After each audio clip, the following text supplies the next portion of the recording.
Hello, everybody. Welcome to episode 34 of The Echoing Isles with my wonderful streamer friends here, who I will give a little shout out for in the chat. How is everybody today? I'm laughing at the weem that's still in the corner. Oh, I've just been leaving the weems up, I forgot honestly. about that. Yeah, me too. And then I was like, fish with chocolate. So Kurt. Speaking of, I had fish tacos this weekend, and I didn't put chocolate on it because I forgot. You missed a prime I put mango opportunity. salsa on it. They looked so good, by the way. They really did, yeah. Now I We're want back. some, We're I want back some at fish it. tacos. We're in the D&D. In the D&D. That being said, it is a roll-off for a history check between the wonderful Mads and Liari, so have at. Sure. Also, I thought it was all three of us. Pyri's still exempt currently. Oh, Yeah. yeah. Oh, yeah. I I remember. volunteered. and last week we had Joe do it because I was drunk. Yeah. Yup. It was just Mr. DM, but yeah. I was so tired. Started out like was- Mr. DM. And now or I'm Joe. the drunk one, so we're swapping. Yeah. It's bold of you Swap. to assume I'm not always drunk. You're always bold, That's true. but I am physically always bold.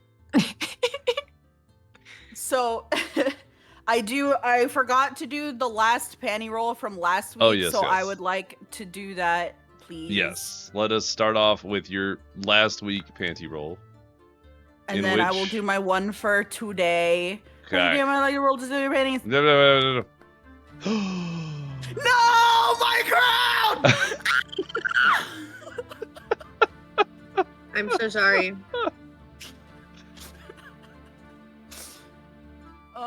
Damn. Your tiara is broken. Really, though, It was you're bad.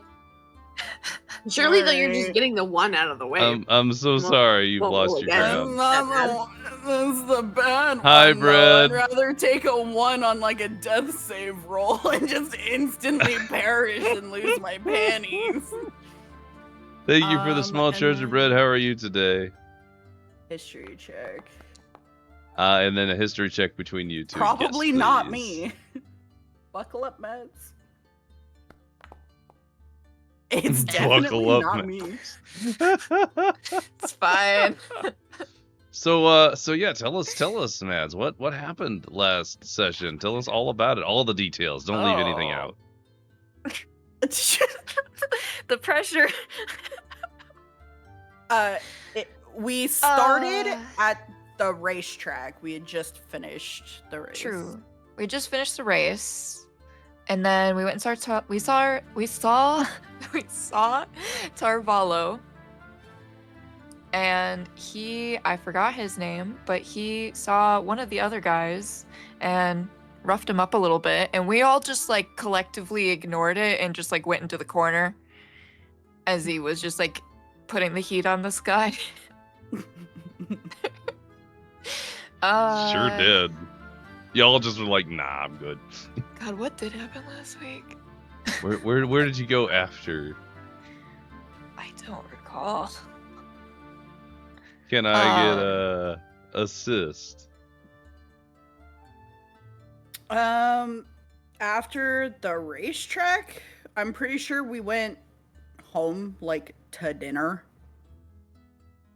where we talked about future stuffs.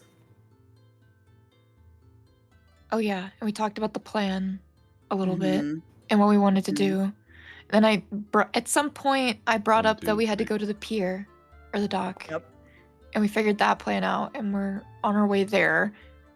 I know what happened there. It's all the middle parts that I kept forgetting. Do you remember what we did when we woke up the next day other than like our daily normal Oh. stuff? We went to Markella's, for sure. Mm-hmm. I remember we had the thing with my power, figuring out having self-awareness of it. Joe made it a little cold. Pyri got to show off her ham bone, and we got the mimic back. True. And then Okay, we yeah. met up with Araltha because I love this hand-holding walk we're doing right now. This is fantastic. Yes, because there was an important meeting. yeah, don't recall. It's not in my brain at all. The Freehold Rebellion leaders were hosting a meeting that we were gonna go to. Oh, yeah. There it is. Yep, there it is. Yep, and then we saw what's his name from Silver Song, and he got all pissed off that we were alive because everyone else is dead. Because everyone else is dead. Dead or captured. Yeah. The thing that And then all the other nations were like talking about the lizard people and how they somehow have like joined forces with somebody from Eternia. Yep. It's pretty close. Yeah. I'll give you the bit on that. The Yanti, the snake people. You don't have to lie. It's not close at all. It's like a 3 out of 10. No, how do you do better than that? 3.1. Come on. The Yanti joined forces in some capacity with the Black Chain Syndicate, which are the slavers of the Echoing Isles. Mm-hmm. And we met up with the leader guy because his call to action was for resources because we're going to war. Yes. Yep. So we offered a connection with the Mayor Bennu because we previously made that connection with the same purpose in mind. Ironically enough, it's all working out, all according to plan. Great. It's crazy. Crazy. And yeah, we basically, there was a really good like lore dump in that Blaine did give us the cliff notes of in our player notes. It's helpful that for me, talks too. about all the different leaders that are present and the current stand-in leader, because one is currently captured, and kind of plans moving forward and such. So Yep. and yeah, and then we left there feeling not great, could be better, and then we decided yeah, and now we're Could on be the worse. mad side quest. Question mark. What is the mad side quest, Mads? What are we? We're going to go visit the COC. Sure are. Yep. And the one guy that's leading us there had really good rolls, so he knows that Yeah. you're there. Yeah. He out-stealthed you, So which is It not was like very reassuring. 25 hitting, It and was they were so like high. 26 perceiving. they That was they stupid. rolled like a 1 point difference in being able to spot you, and it was one person who gave a signal to the person. So you almost did it. They rolled insanely high. I'm sorry, it was a natural 20. Yeah, that 20. You can't fight it, but that was crazy. It and was then so I did good. a really cool flip off the building, and they were unimpressed, which was fucked up. Yep. They're yes. I cannot say more.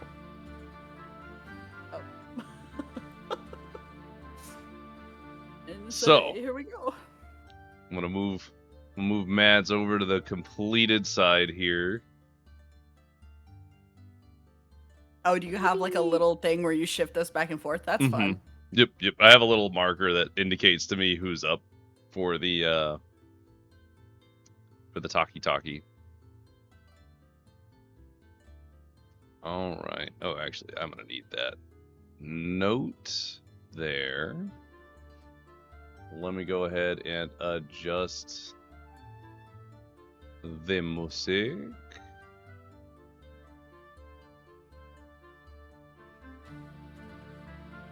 As soon as I get to this point, because I am efficient, as you all know. Yeah. I can't wait to see what this week's Weem is going to be. I can't wait for somebody to say something cursed. Hopefully not me this time.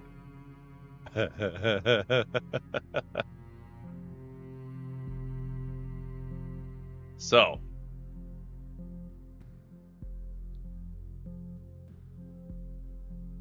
Oh yes, this one. this individual. You had arrived at, again, another unmarked warehouse in the slums district because cliché. And as you step through the door of the warehouse, following Silvara, they guide you forward silently. And the moment that you cross through the threshold, the scent in the air changes to the musk of old furniture, which is overlaid with the thick smell of clove and something metallic.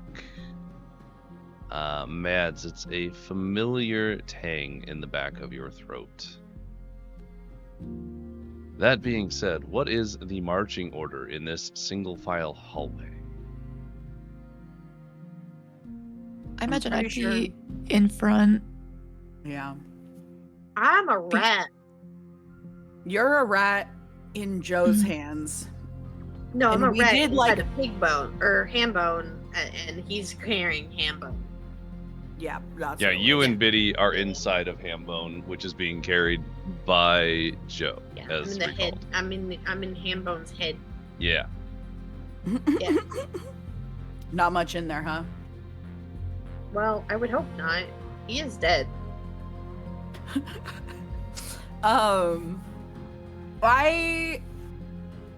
I'll let Joe go.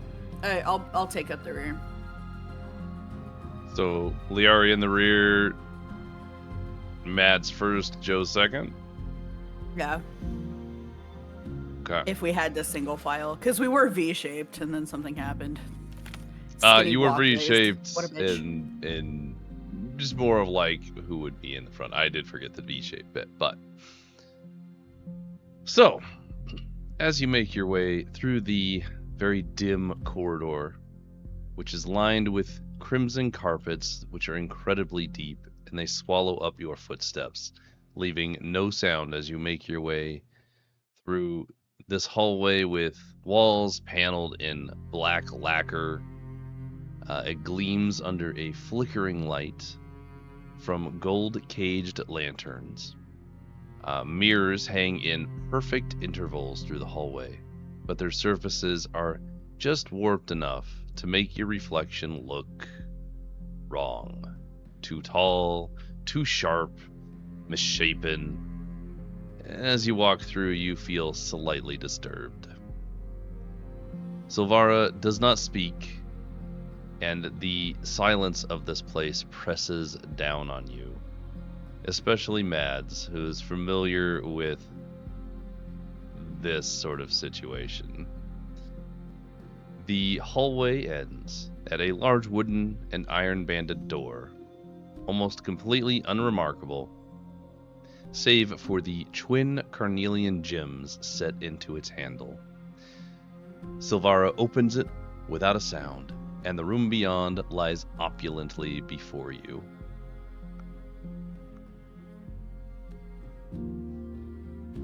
Three golden chandeliers drip molten yellowed light over walls draped in red velvet, the Carnelian split gem symbol embroidered into the threads, catching the glow of the light like eyes. The floor is a polished mahogany, stained so red it looks unnatural. And against the far wall, an ornate table holds a decanter of dark, red-tinted wine, some crystal glasses, an hourglass with sand falling from one side to the other, and an ornately decorated dagger on a velvet cushion. And then there's the singular chair. It sits alone by the window, a throne of black wood carved with incredibly intricate flair and skill, the design wrapping around the legs, arms, and high back of the chair. The cushions are plush, but the chair does not invite you to sit on it. It is obviously reserved for someone else. And as you all file into the room, Silvara melts into the shadows near the door and informs you, the Carnelian twins will arrive shortly. And as you wait, the room seems to swallow all sounds around you, making your skin crawl a little, while the hourglass on the table in the back counts down. So you have a moment here, if there's anything you'd like to do. That's a fancy cook chair.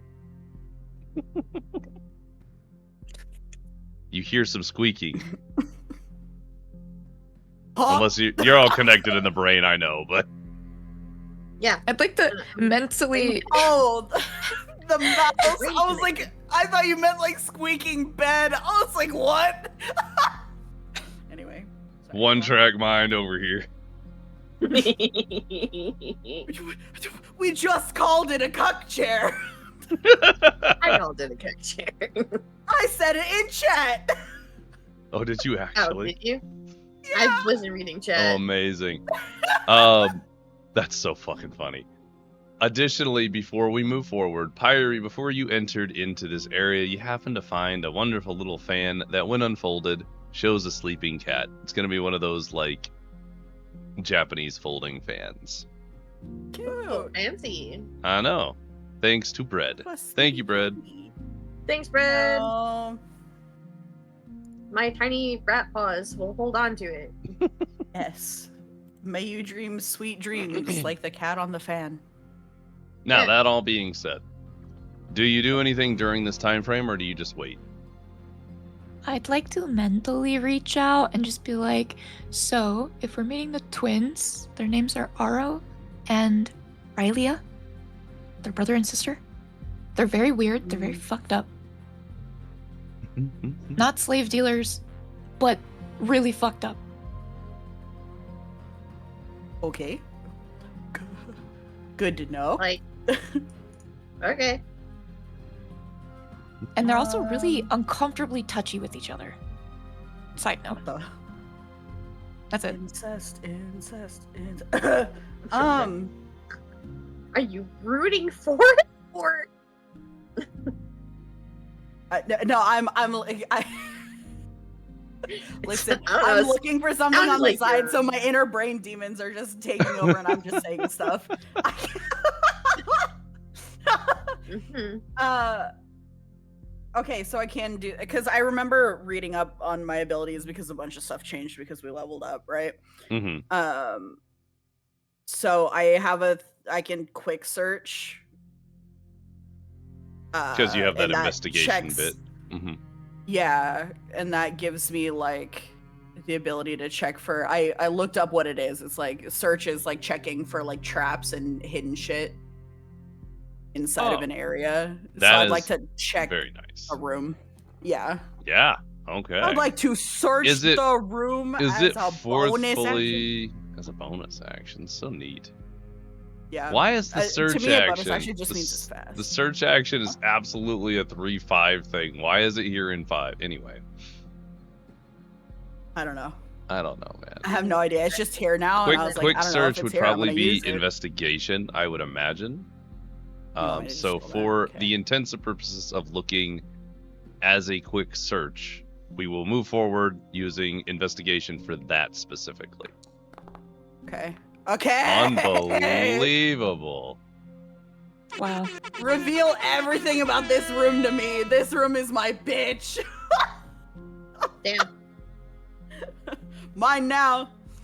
Larry sees all God right. for the first time. I know. I'm a good reader. What can I say? Reader. I'm applying my new Reader? skills. Yeah.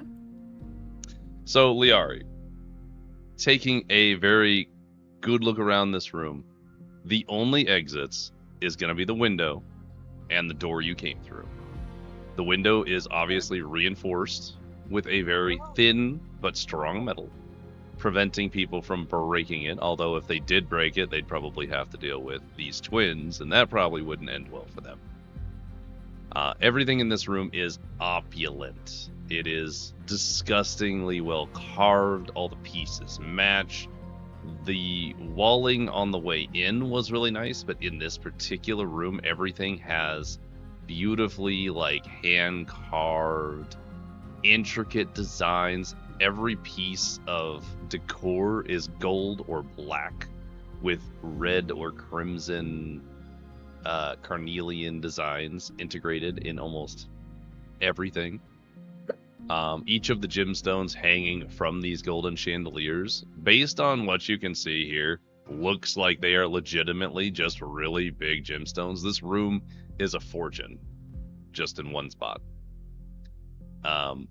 There is no traps. There are no hidden secrets.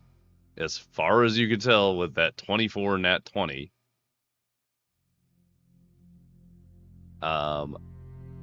The dagger looks really cool. The hourglass looks really nice. And the chair is very... I guess one more detail for this room is it's immaculately clean.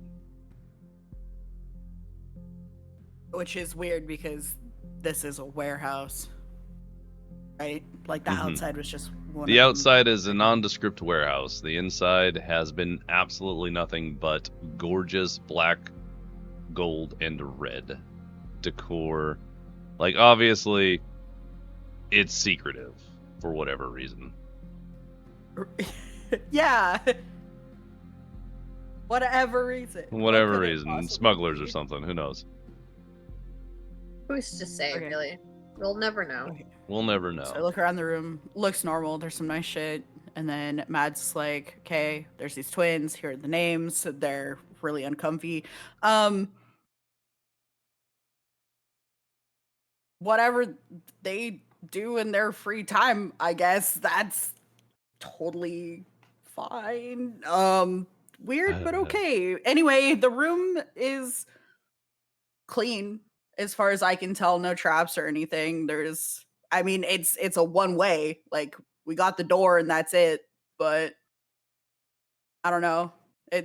Everything seems fine. That hourglass is interesting. That there's an hourglass and a dagger. Those are kind of interesting. But I don't know. Do you know what that does? Is this something they do? What are they timing? I don't know. No. Awesome. We can go So- look at it and see.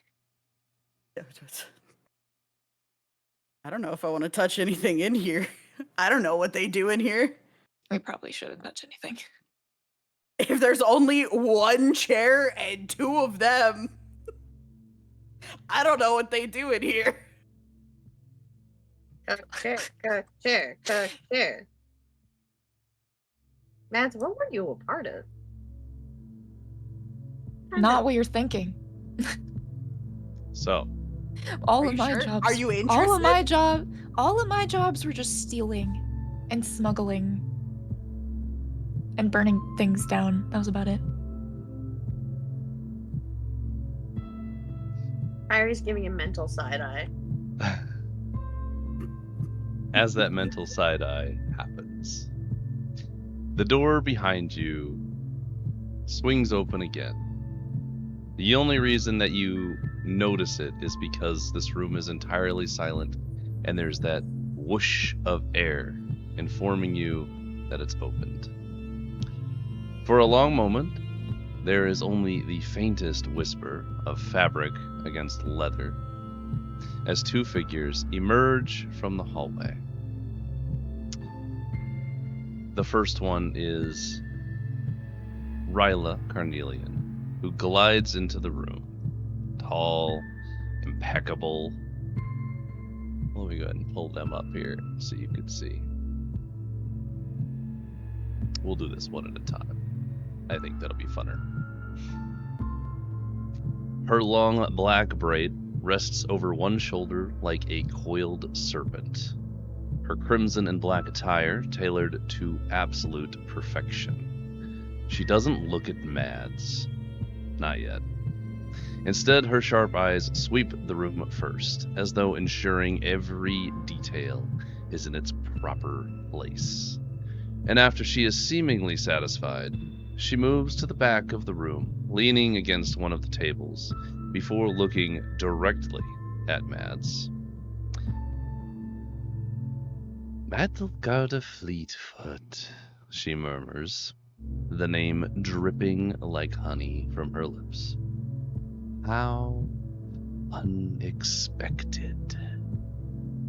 And before there's a chance to reply, the other of the twins, Barrow, slithers into view, his uneven gait giving him the jerky motion of a marionette, wiry, restless. His dark hair hangs in uneven clumps, his fingers twitching at his sides, adorned with rings and nails sharp enough to draw blood. His grin is too wide, too eager, his sunken eyes flicking between Mads and the dagger on the table. He circles the room with a predatory intent before coming to rest just behind the chair, his fingers dancing along and tapping the carved wood. "We thought you were dead," he croons. "Gone? Vanished into the great nothing? We even..." And he breaks into sudden manic giggles. We even held a service." Just stares at you for a moment. Well, thank you. But I was technically dead.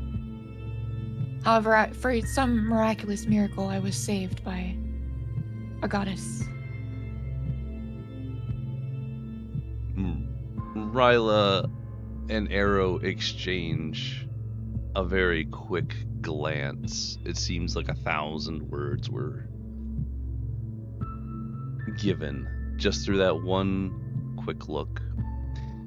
Ryla stands back up off of the desk she was leaning upon and makes her way to the high-backed chair, gracefully seating herself, eyes now locked on Mads as her gloved hands fold in her lap. And now that both have been introduced, we have the final bit here. As she sits there, she goes, "It was quite touching, really. Black banners, the whole clan in attendance. Arrow here," she gestures dismissively, "gave the eulogy." Arrow clutches his chest dramatically. "She was adequate at best," he proclaims in a mocking tone before dissolving into absolute laughter. He collects himself. And then we burned a little effigy of you. You should have seen it, Madsy. All of you going up in smoke." Ryla lifts her hand ever so slightly, and Arrow's mouth snaps shut with an audible click of teeth as he scuttles behind the chair a little bit. Ryla looks up again. "Enough reminiscing. The fact remains, you failed the clan. You failed us. That shipment contained something irreplaceable. Do you know what that was?" No, and I don't quite bother to know. My life was irreplaceable.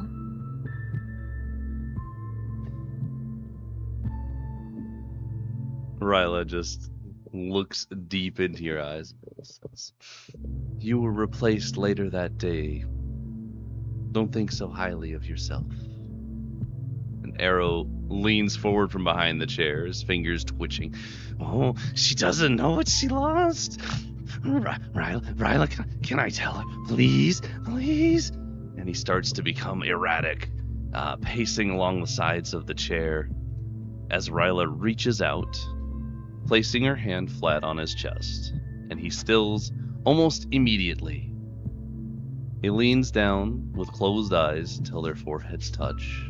She pulls him slightly closer her lips brushing his ear as she whispers something to him. They share a small laugh, and after a moment, Arrow stands again, looking at the party, holding fairly still. As Ryla then opens her eyes with a sigh through her nose. The item you lost was a necklace of powerful magic. It's known simply as Alondra's Pendant. It's a relic from the time of the Shattering. It's capable of, well, she waves her hand. That's not important. But this is where you come in. She's gonna just stare at you for a moment, Mads.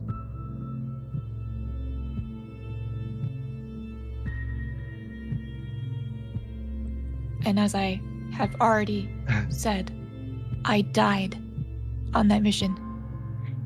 I don't know how long I was dead for, but I had a goddess that came and woke me up from death. And if you think that I was going to return, knowing that you would just kill me inevitably, you have another thing to consider. Ryla's hands are in her lap as she taps her fingers in a temple-like formation, but each finger is tapped one at a time as she kind of gives you a hard once-over. Go ahead and give me either a intimidation or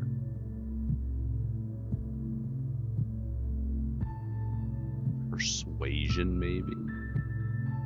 I think in this case, intimidation is more appropriate. So you want me to do intimidation then? Mm-hmm. Okay. Mad dog moment. Please. I don't want to look like a puppy. that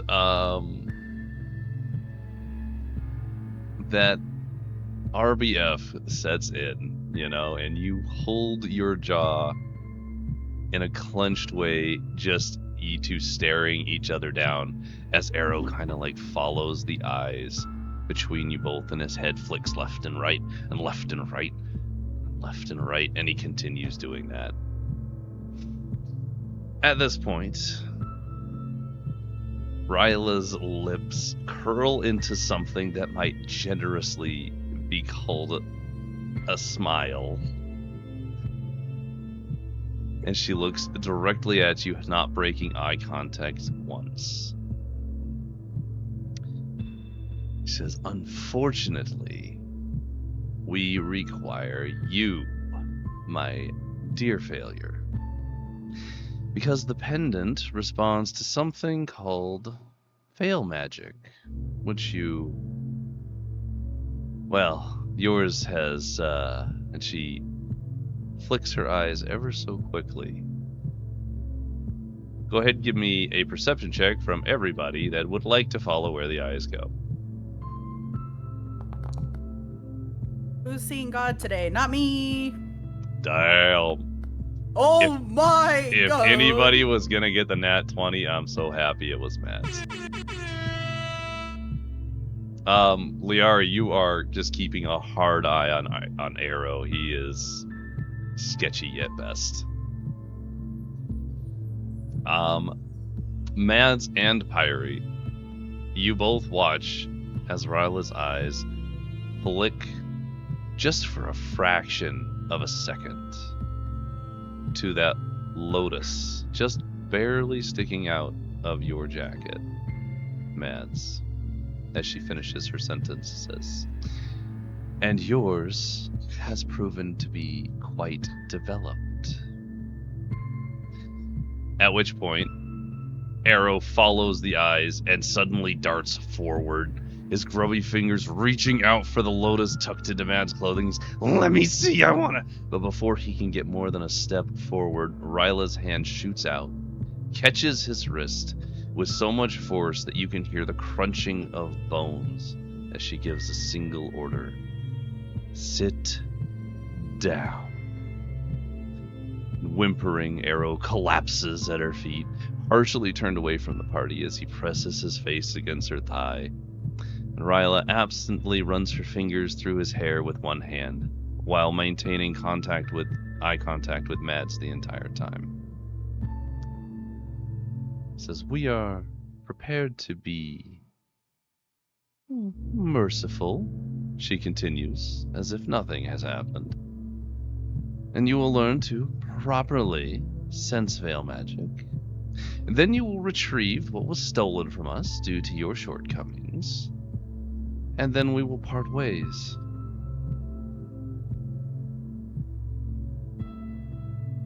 But what if I have something that I can offer you besides that? What could you offer me? Well, we know that Silversong is gone, and that there's an entire army of lizard folk that are destroying and consuming everything that they touch. And we know that it'll affect you, even if you like to think that you're too strong, and you won't.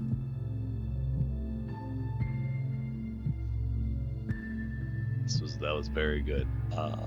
Go ahead and give me a persuasion check.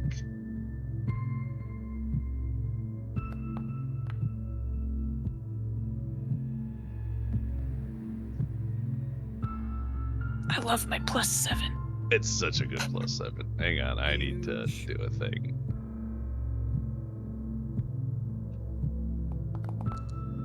Okay.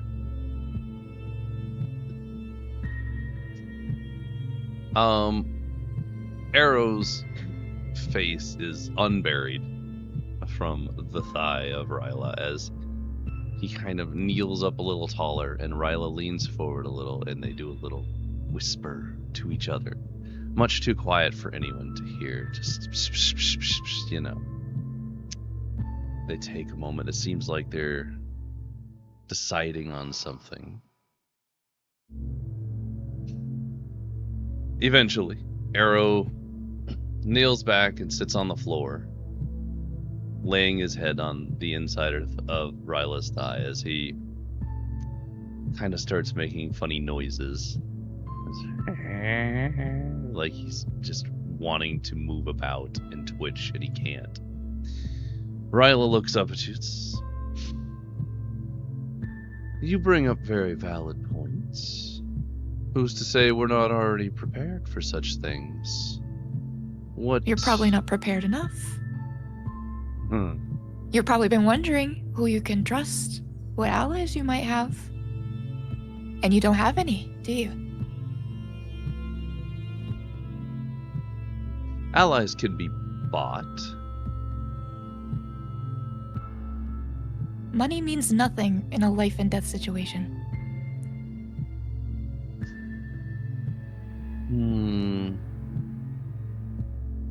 Fair enough, Metalguard.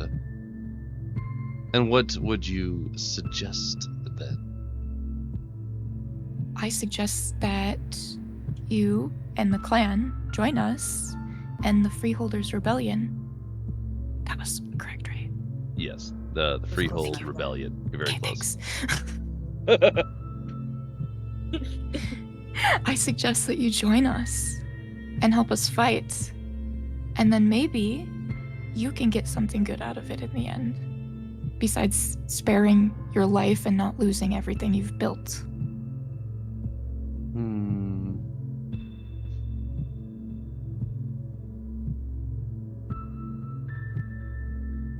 Give me another persuasion. You may roll it with advantage, because this is a very compelling argument you're making.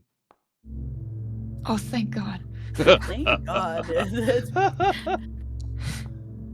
Okay, it's better. Awesome. Dirty 20. I mean, you still have that inspiration too, but We're doing good. We're doing good.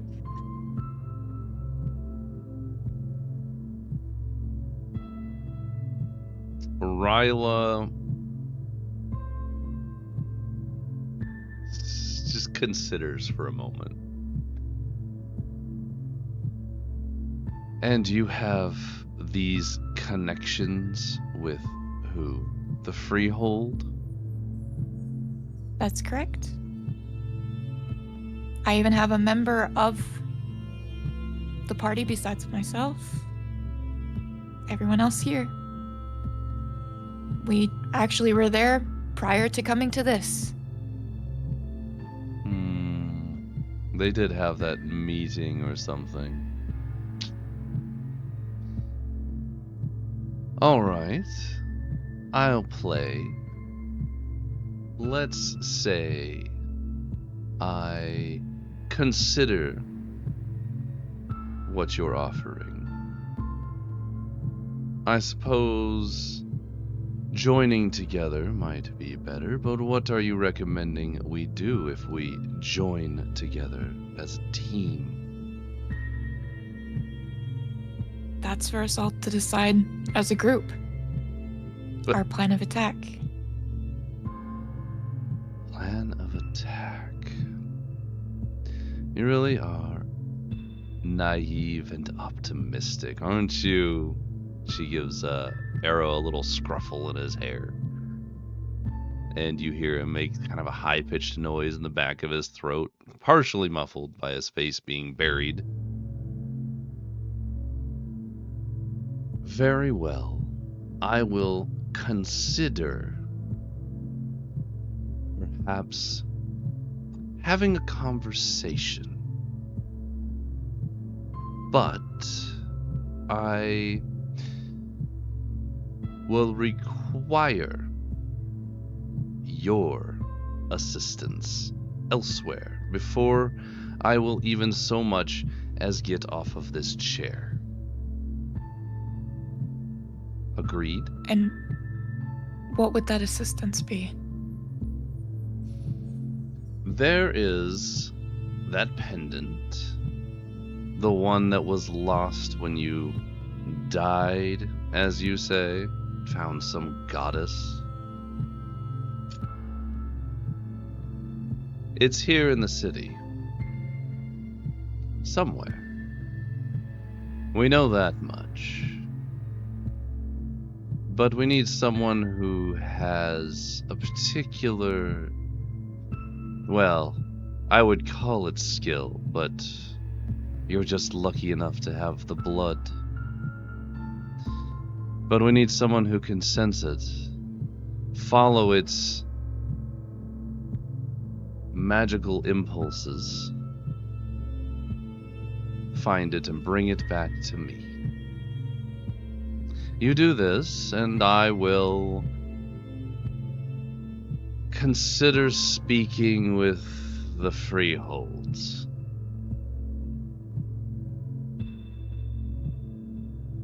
Why should I? I don't owe you anything. She shrugs, and at which point Arrow starts to laugh a little bit, softly at first, still muffled as he lifts his head up from her thigh.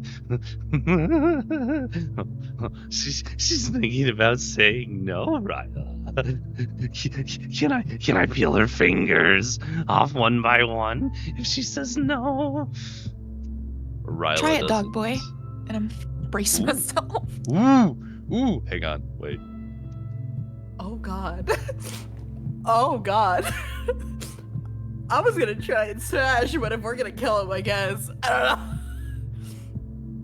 I gotta roll 2 things. Okay. And the next thing, I need another die. Okay. Damn. Okay. I feel All like right. we're in danger. Maybe a little danger. Who knows?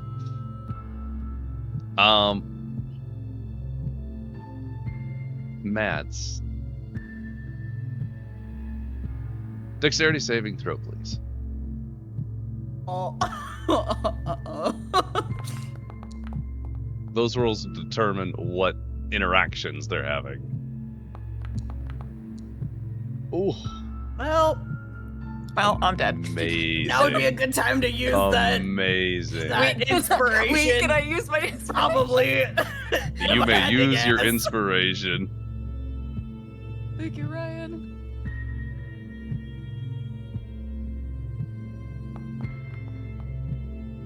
Yay. Better. What's his modifier? Hang on. Oh no. No, he does not. Okay. So a couple of things happen very, very quickly. Arrow bolts from his position, leaping unnaturally, quickly, faster than you think any person should ever be, as he goes from all fours to in the air to colliding into you, Mads. You do see it coming. You manage to kind of step to the side. As he does bash into you, you manage to stay standing. I need to roll this. And I need to roll this. That would be a plus. What's your AC?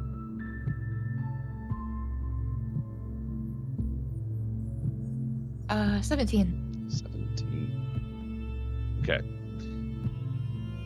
He jumps by you, those large talons almost that it protrude out, scratching across your armor, screeching in the near silence of the room. As he lands on the ground near the door and tries to rebound. However, his second set of rolls were not nearly as good.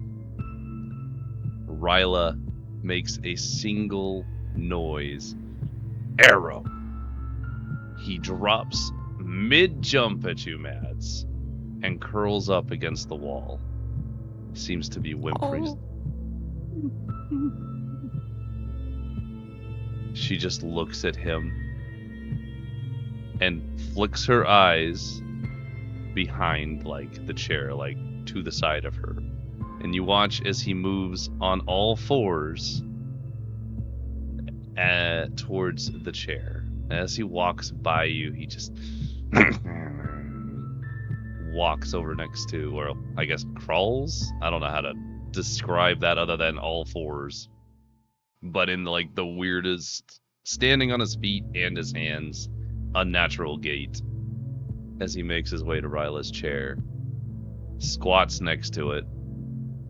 Ryla grabs the back of his head, pulls it back, and gives him a big smack across the face. Not a nice one, an actual does damage, which gets rolled now. You see that she has left not only a red imprint, but her nails have left a slight cut across his face as he sits there whimpering a little. Ryla turns to you, Mads. You are very lucky you managed to step aside.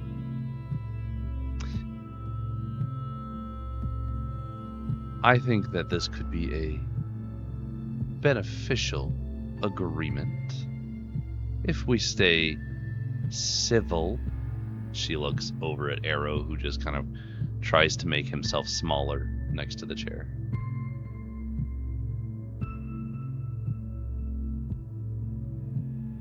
I can agree. We can just part ways here for now. Oh, you misunderstand. I will not consider any meetings with your Freehold Rebellion unless you agree to do, well, to find the item that you lost for us. And do you have any information on it? Do you have any leads whatsoever? Again, why should I help you? Because if you don't, you'll have a difficult time getting to the island, I'm sure. You're welcome to try, of course, but wouldn't you rather put your safety into the hands of professionals rather than that ragtag group of rebels? At least they stand for something. I stand for money.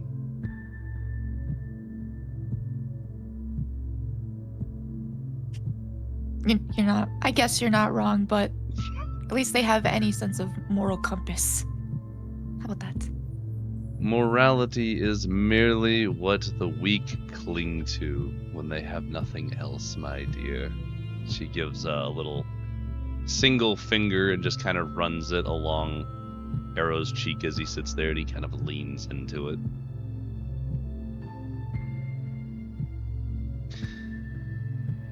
So will you find the item or not? I grow weary.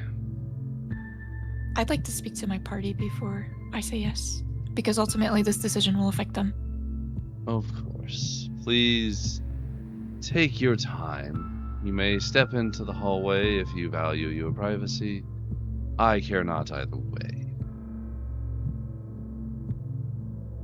Just gonna turn and go towards the door. Okay. Mentally, I'm gonna be like, I hate these people. Me too, thanks. Yeah, me Because too. Liari's been sitting there tensing in the back ever since she started making fun of them like these last 2 minutes. I mean, them's fighting words.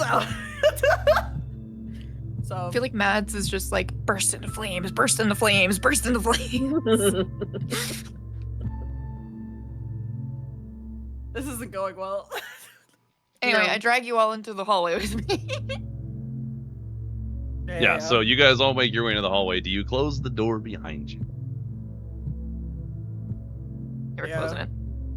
Yeah. You are See ya. now seemingly I mean, alone we're all in the talking hallway. mentally anyway, so this is just the illusion of doing The illusion anything. of being Unless alone. Mads is about to book it right now. I'm just kind of following their lead, but like That did cross my mind. I was gonna bring that up. Bruh. I was gonna say, like, this is your mentally, side quest. we could just leave and but they'll definitely come for us. We might not make it out of the mansion or warehouse. There's that, and we were supposed to make allies with them. I don't know what happened to that. Now I'm kind of pissed off. They'll They would still be very good allies consider to it. begin with. Because if they got a better offer or got an offer for money from the people, then they would just 100% take it and then kill us. That's also my thought process too, is like, how can we do this and trust them to not go to the enemy regardless, and then we've just helped them. Can we say that we're getting the thing and then do some research on why they want the amulet or necklace? Yeah. Also, the fact that they did the whole sketchy whisper when veil magic something. Yeah. If it's So you're- with veil magic, the necklace, it might be something that I could use that would be beneficial for our fight. Exactly. So you're just gonna burn them again. Or No, we could kill them I'd like to- afterwards. That too. I'd like to do this properly, but I don't trust them. Nothing about them is trustworthy to me. Yeah. Why is that? Because until they started spewing nonsense, they were fine. They're not great, but they were fine. They only care about themselves and what benefits them. So if it doesn't directly benefit them, then you can pretty much guarantee that they won't follow through or care, and might actively go against you just because they like seeing you suffer. Oh, yeah, I'm not into that. That hits a little too close to home. We're gonna go ahead and back away from that. I was fine So- with the other stuff they were doing, like if that's what they're into, all right. But if they, I draw the line at suffering. Would you all be okay with me accepting this, and then we do more research on our own? Or I Yeah. can do more research on my own while we figure it out. Yeah, bare minimum, it buys us time. So, sure, Yeah. let's do it. Okay. We can walk back into the room then. All right, illustrious leader, go on. So, Illustrious leader. as you begin to open the door, you feel it pull open from the inside. As Silvara takes the door and opens it for your convenience, knowing that you were coming in anyway. They hold it open for you as you make your way back into the room. Silvara closes it behind you. I assume you've made a decision? Ryla asks as she is currently just running her hand up and down Arrow's chest as he kind of sits there. He looks a little bit calmer now, for whatever reason.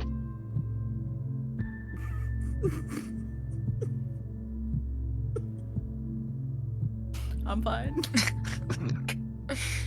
Yes, I think I will help you restore this item that was lost. However, I'd like to know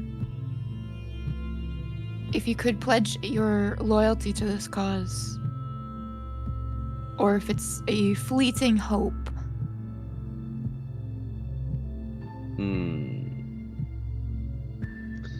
More than a consideration. What was that? Huh? Oh, I was just saying more than a consideration. Oh, yeah. She stares deep into you. I will meet with the Freehold Rebellion's leadership. I will not presume to put my clan, funds, goods, ships, or otherwise into harm's way if I disagree with the way they're doing it. But I can agree to at least have the meeting.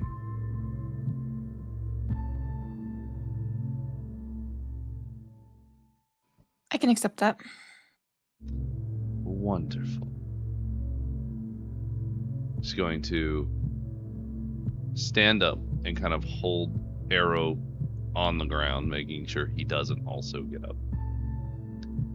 She takes a couple of steps to the back of the room, next to the chair, picks up the decanter of wine and pours 2 small glasses. In about 2 strides, she makes her way to be right in front of you, Mads, as Arrow kind of looks on like a small dog. She hands you 1 glass of the wine. She swirls her own. It's a deal, then. She holds it out to clink glasses. I'll clink the glass, but not drinking it. Okay. She clinks the glass with you, tips her head back, and drinks probably about 6 ounces of wine in almost a single gulp. She looks down at your very full glass, a very small, almost smirk appearing on her face as her now wine-stained lips kind of curl upwards. She's very well. She turns around without taking that glass of wine from you, sets her glass down, and reaches into her coat pocket and produces a small, ornate silver case. And she opens it up. And from inside of this case, she pulls a small glass vial of a swirling crimson mist. She seems to be watching you for a reaction. And Arrow even kind of pokes his head over the edge of the chair seat to see if you make any change in face. I think there would be like a face of like recognition. Because you've seen the red mist a few times. Yeah. Will you try and hide the recognition? It'd probably be like they'd have to be watching very carefully. So it'd be like recognition and then boom, gone.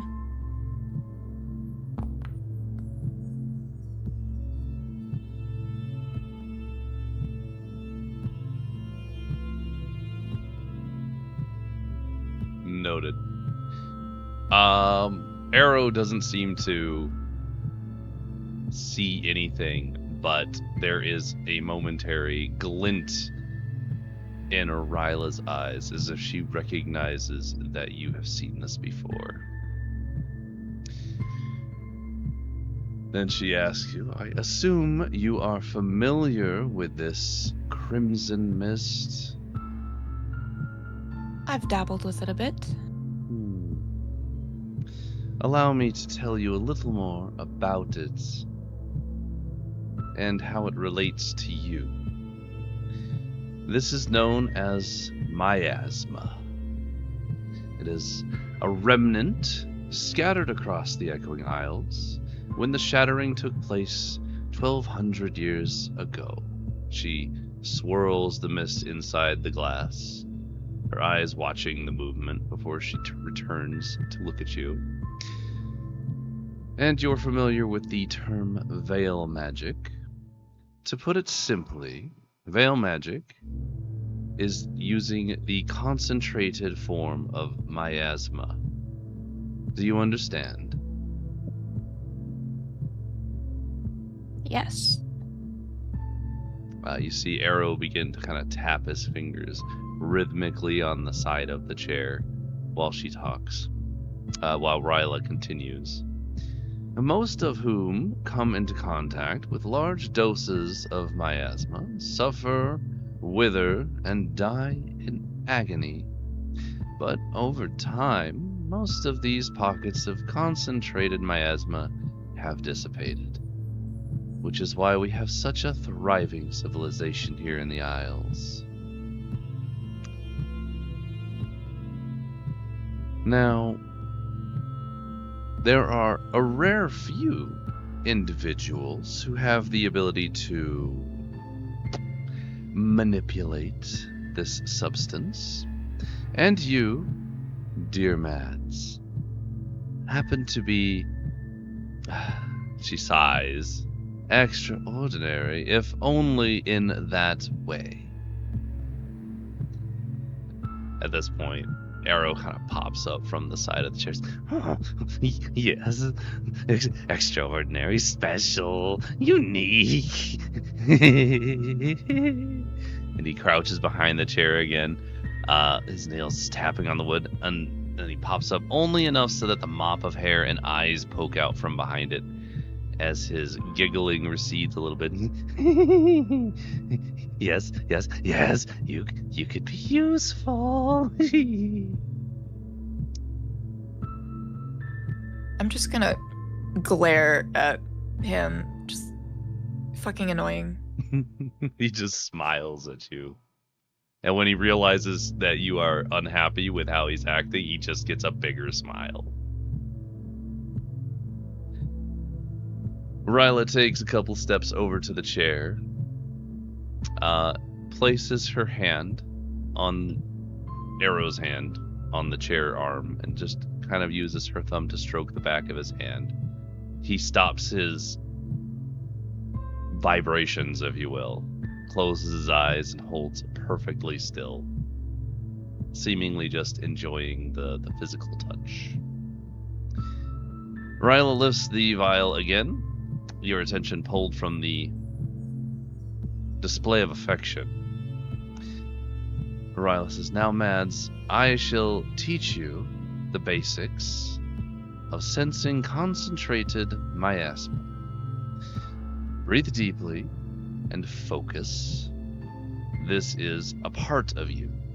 Feel its pulse, like blood in your veins. Now, Mads, please give me a flat D20 roll.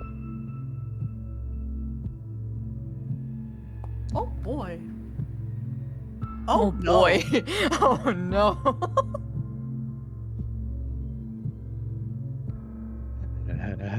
Feels bad. It's okay. I I would didn't say look quick like a tell puppy. Blaine your favorite thing from last session that you don't Wait. remember, but it wouldn't help. Mr. DM, I have a statement. I have a statement. Oh my god, what's the statement? My favorite part of Uh-huh. was when Pyri turned into a rat and then crawled inside of That was funny. Hambone and then cuddled up with the mimic.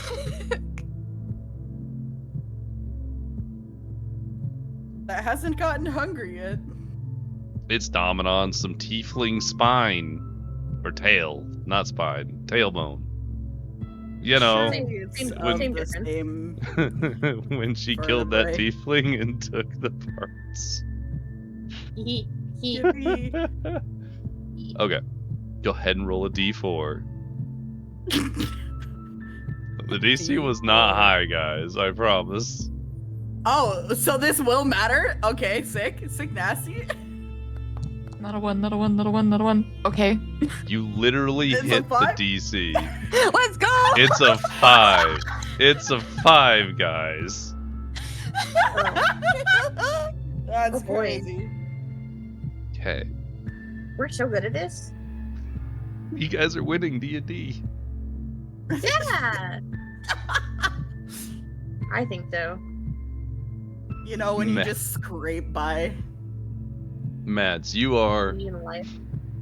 focusing incredibly hard, trying to follow the directives as Ryla continues to give you instructions. Eventually, over the course of a couple of minutes of attempting to do this, you find you are able to focus on that strange magic running through your veins. And you can now sense anything that exudes, contains, or uses veil magic within a certain distance.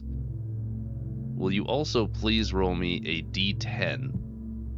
I understand this is going to sound weird. I want a d10 and then add your wisdom modifier. Is this to determine whether we're in metric or imperial? Yes. My wisdom modifier, so +4, Look at wisdom.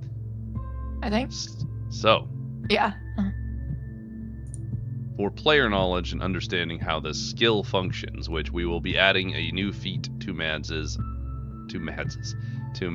on D&D Beyond here in a minute. But Nice feet. a feat. Mads, you are now able to focus your veil magic and sense all other sources of veil magic, much like a dowsing rod is used. Oh, sick. You can Nice rod. sense all concentrated veil magic within 30 feet of you. And you can also Good. detect large bodies of a veil magic at a distance of 100 feet per 1d10 plus your wisdom modifier, which means that you are sensing all large bodies of veil magic within 900 feet of you currently. Jeez. Dang. That's spicy. Question. That's bigger than Pyri's make everything green again. No, I think that's like a mile, isn't it? Yeah. Oh, is it? I mine's thought a it was mile. 500 feet. Actually, no. Oh. Actually, I think it's 3 miles. I know it's a Shit. huge area. It's a massive area. It's. I might be thinking of something else then. Do you have something that's up to 500? It doesn't matter. We can go on. Absolutely do. We can go up. Okay, so anyway. Quick question. Yeah. Does that count as like, you know how I have like 2 charges of veil magic, quote quote? When Mhm. I use like looking for veil magic, does that use one of them? I think I set it to be... There was a limit to how much you could use it, but it does not use your veil magic slots. Gotcha. Okay. I have... If you refresh your D&D Beyond, You will now see that you have veil sets. Whoa. I didn't Matt's put. the resident feet finder. Yeah. Hey yo. Hey yo. Fee, fi, fo, fum.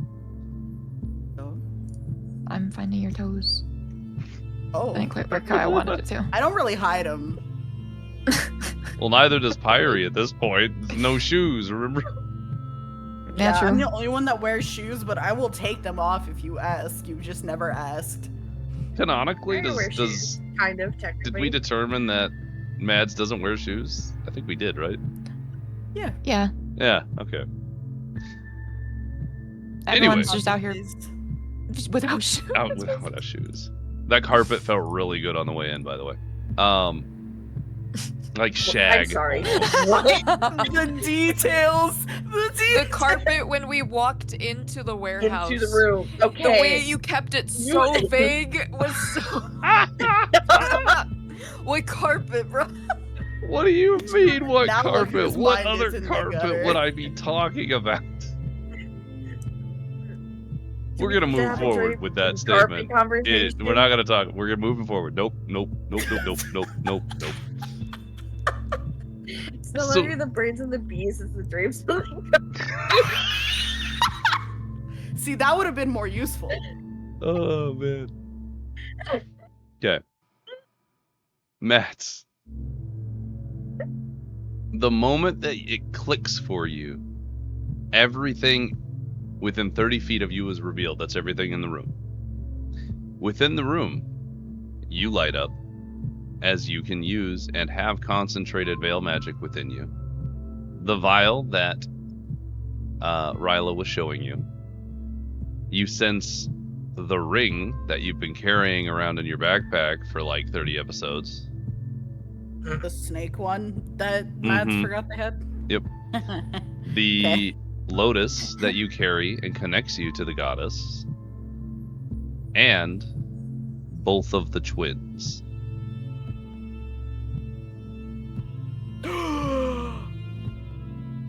Whoa. These freaks, that just means they're too lazy to go do it. Yep. Well, obviously, if they're teaching Mads how to do it,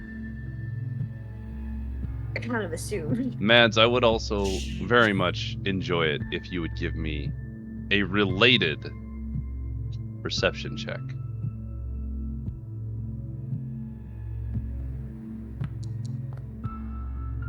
They sure are related.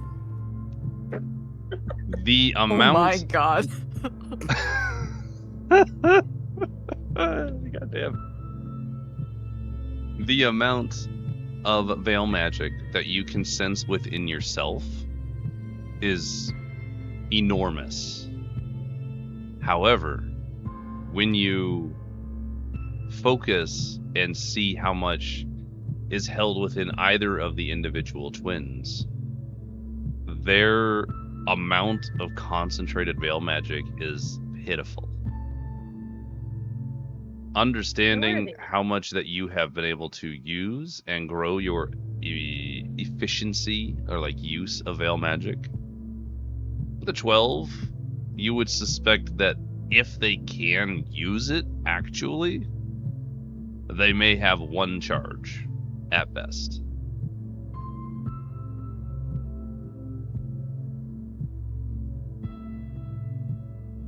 Weak.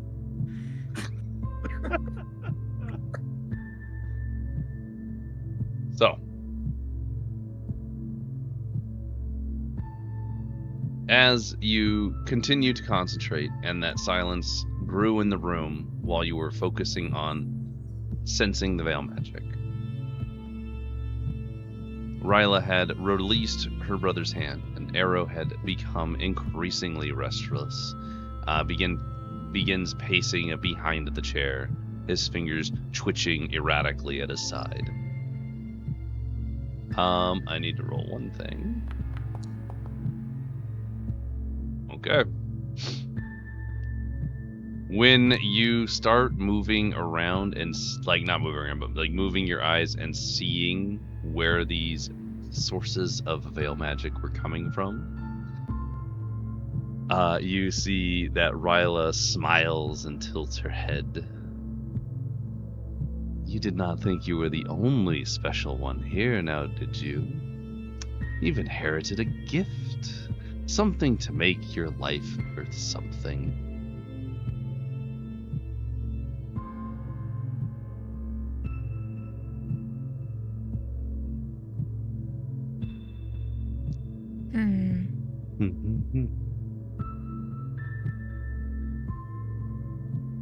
Now,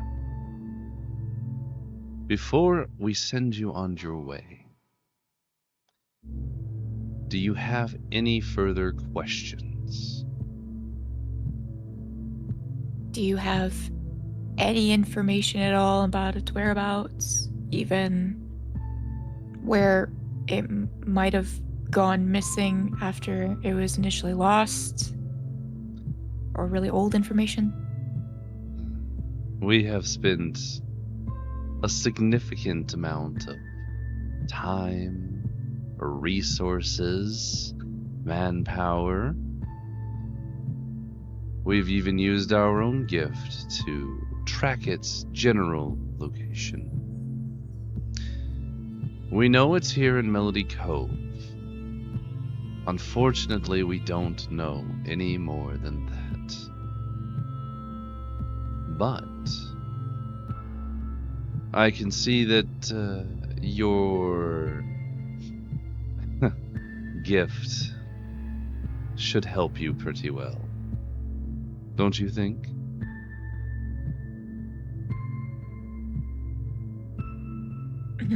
I suppose.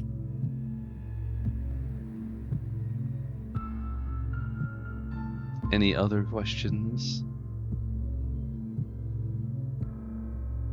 I think that's it for me. I'll look at my companions.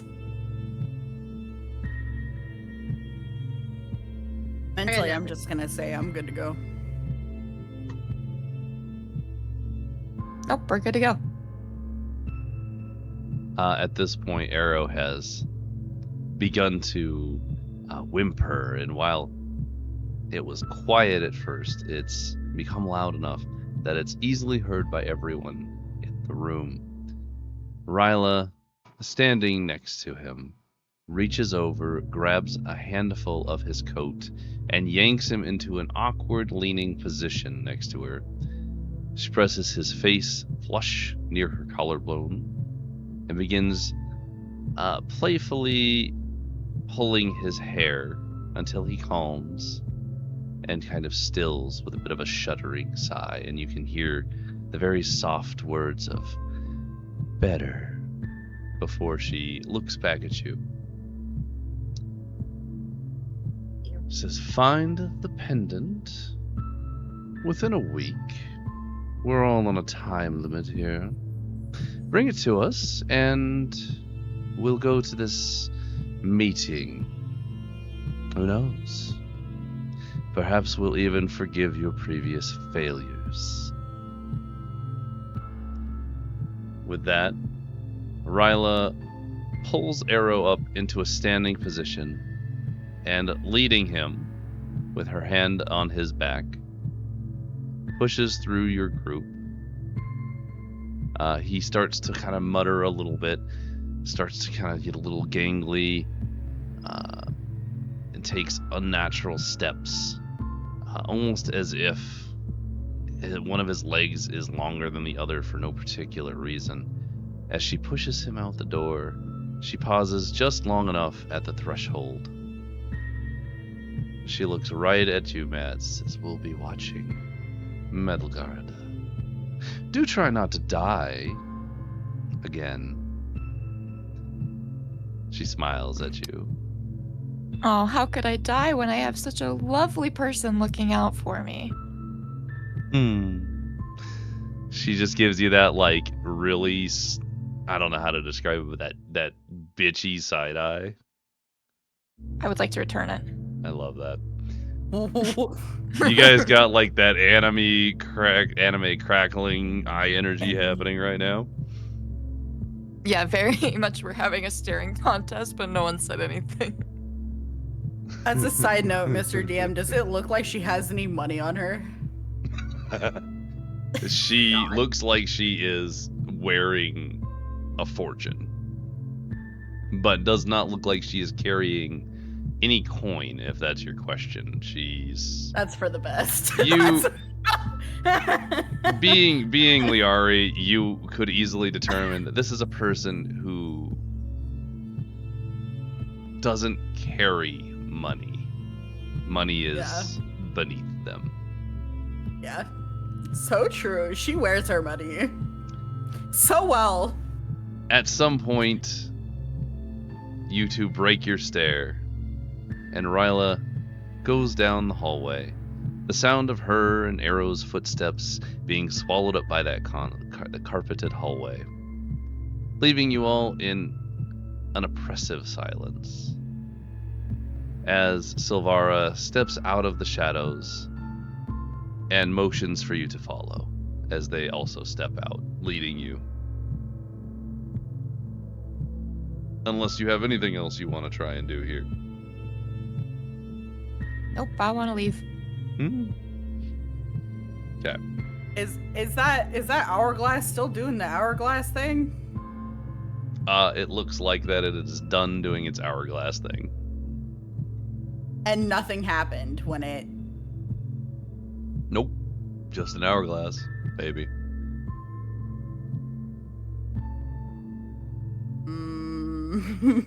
See, it would be such a bad idea to steal from them, but the temptation is at like a 10. I'll go. We can go. It's fine. Okay. It's fine. I'm fine. We're fine. Silvara leads you out through the warehouse door you came in from. And as you step out, all of a sudden that cloven, metallic tang in your mouth dissipates. And the briny smell of the sea mixed with the unfortunate smells of the slums invades your senses. And you are now back out in the out in Melody Cove. I mean, it's all in the Echoing Isles, but you know. So is that nastiness? That's the miasma then. The metallic tang is miasma, Okay. but it just has never Fair really been clarified until now, which is exciting because I've been using that description for so long. Woohoo! Okay, but metallic tang is also like a description for blood, you know? Like a lot of people typically do that, so it's just like, I don't know. Yeah, because blood is irony, right? So that makes sense. Yeah. I guess I can pull up the actual city map. Not that it'll necessarily matter. So, at this point, you have gone not only to the Freehold Rebellion's meeting earlier in the day, like afternoon, early evening, but now you have spent primarily most of the evening at COC's Melody Cove headquarters. It is now probably closer to, I would say, at least 10. So your evening is already here and upon you. Perfect. Shall we retire? Yes. I I think know that would be wise. tomorrow we gotta go talk to Bennu, and I was gonna swing by the Ivory Maw to ask about a weapon. We have to go. We gotta do Pyri quest. I request. Am I missing anything else by way of things that are on the checklist? Guys, you have so much on your checklist. It's crazy, actually. We have so much to do. Like, you went We from have having really- nothing to do Oh, to having, this like, side quest we just 8,000 picked things. up. Yeah. So you This is the have... way. Yeah, no, you got that. Leori's got it all under wraps there. Okay, I'll has the make idea. a list anyway for the sake Fine. of having a list. But Yeah, so find the necklace, Pyri's side quest. Dang. And all the stuff with the Real Rebellion. timeline-wise, because we don't even know where the necklace is, right? No clue. No idea. But she did Perfect. say bring it back within a week, so. Yeah. Timeline-wise. Yeah, we do have to do that. I vote we do the rest of the stuff around town in the morning and then try to take off for Pyri thing. Because we can just multitask searching for the amulet and the Pyri thing, right? Surely. Pyri's event is outside of town. Yep. Is the amulet in town? Yeah, that's what they just said. Yeah, it's in Melody Cove. Not the island itself, it's in the town. It's in the town. Sorry if I did not make that clear previously. No, that's okay. That's just I'm think-thonking. Okay. Think thonk away. Well, okay, Melody Cove isn't massive. Also, this is off topic entirely in High Table, but I love that in the view of like the entirety of all the islands and stuff, you crossed out Silver Salt. It's so morbid. You put a giant red X on it, like, nope. Nuh-uh. I sure did. When I was sobbing. Yeah, that's what Liari was saying when we started today. Let me I'll put it in for all of chat to see too. I'll put it in my memes. Okay. Wasn't there like a mild timeline on Pyri thing as well? Yeah, I'm supposed to be there within a few days. And Yeah. it has been a few days, so this is a gotta go fan. Okay. Yeah. So I was gonna vote for that anyway, but hypothetically speaking, timeline-wise, we wake up, do part-time jobs, check in with Bennu to let him know what's going on, and then we take off for Pyri thing. Like, try to leave like midday-ish. I don't know. Thoughts? Sure. Yeah. If anyone has other things, feel free to. I think that's fine, yeah. I'd like to... We have to see Markella too anyway, but I have to tell her about my new power. True.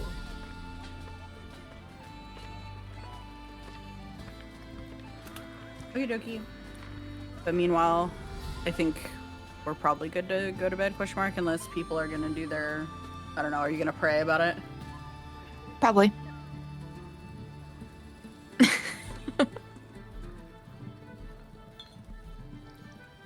Okay. So, order of operations here. Y'all are at the tavern. You've eaten your evening meal, presumably. Made your way to your lovely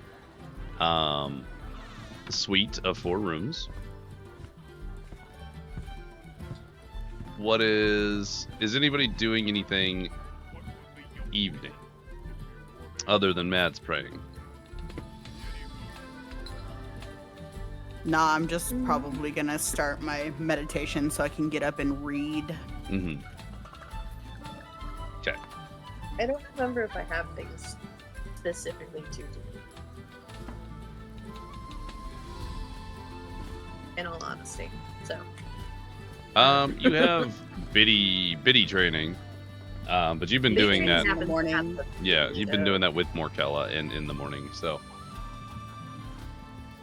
okay. Then that being said, you all make your way up to your suite, your private rooms, and Mads, will you go ahead and give me? I'm gonna pull you up here.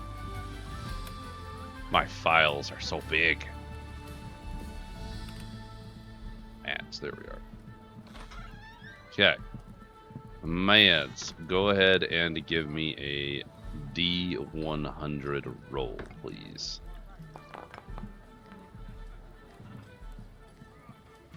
Will you also please tell me what you're praying about, what you're feeling, what your thoughts are like currently?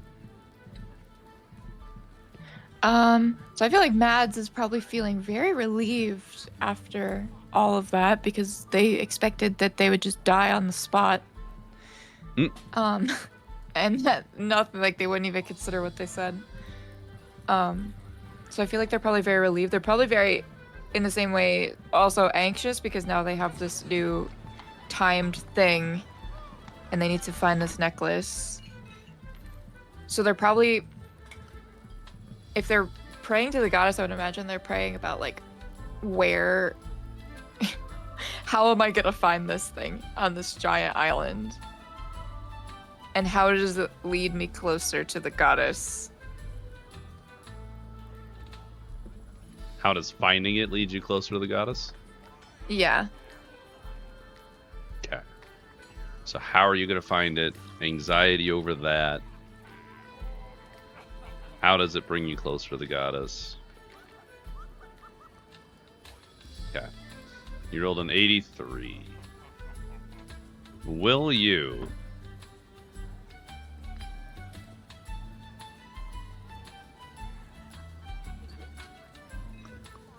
How do I want to do this? Hang on.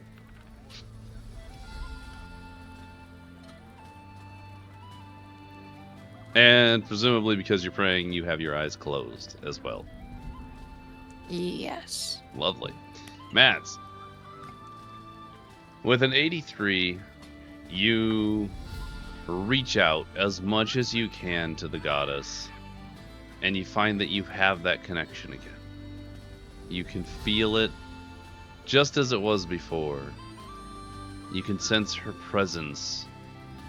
And while your eyes are closed, you can now see glimmers of veil magic shooting outwards from you. There's small little bits and pieces as what's like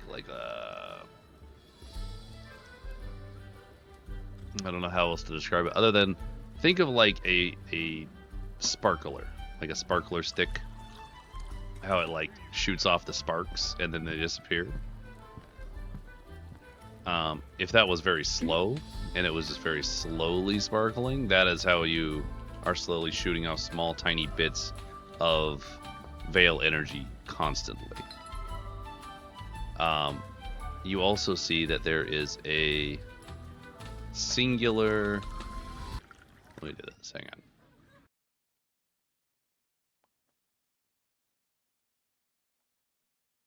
You also see that there is a singular string of veil magic almost. And it connects from the lotus to what seems to be your, well, where your center or heart would be, if you will. Connecting to your chest, leading to the lotus. And then from the lotus there is another string of veil magic. And it seems to disappear. Well, not disappear. It goes quite a distance away. Go ahead and roll me a d10, would you?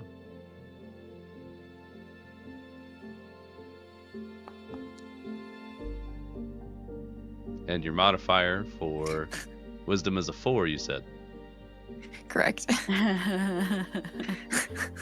Mads, you see this small string of this reddish energy with your eyes closed.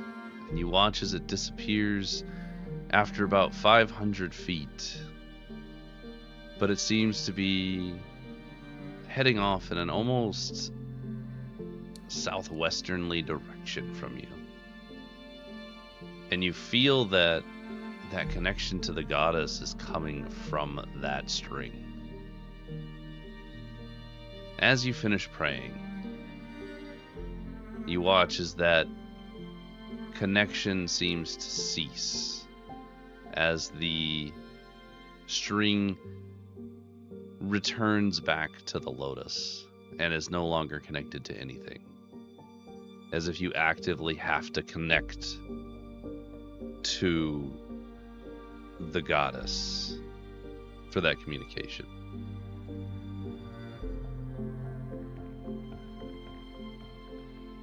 And with that,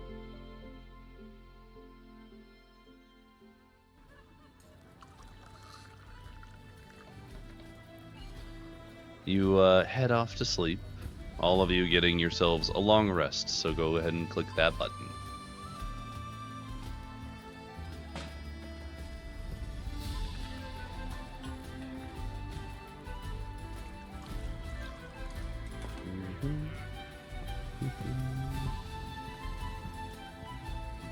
Okay. Get all my points back. Now,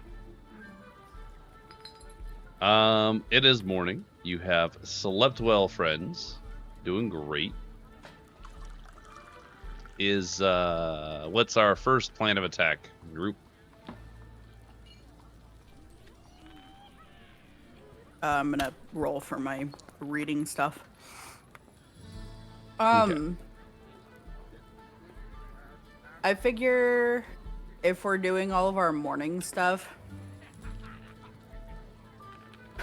maybe I'll put it to the group if we want to split up, because I'm the only one that needs to go to the Ivory Maw. So if y'all want to do your part-time job while I do that, and then we'll meet up outside of Benny's place. I'm fine with Be that. efficient. Yeah. Oh, sure. Okay. I'll connect our brains before we go, though. Boop. Wow. I will re-roll their brain connection. Pain. Okay, that's better. I thought that was gonna be another one. And I was gonna laugh. R.I.P. my free one. Okay, my D20 plus investigation, so that's 4. Okay. Yeah, so we're connected for 4 hours. Okay. Who Who would like heading to out for the morning? go first? 4 hours.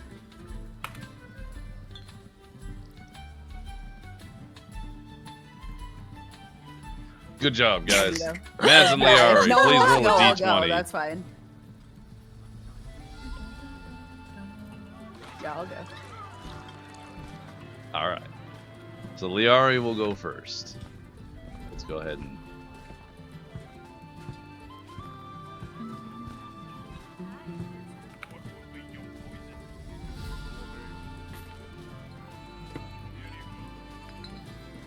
All right. As Pyri, Mads, and our friend Joe make their way off to the Twilight Arcana, Liari, you break from the group and turn your attention towards the Ivory Maw.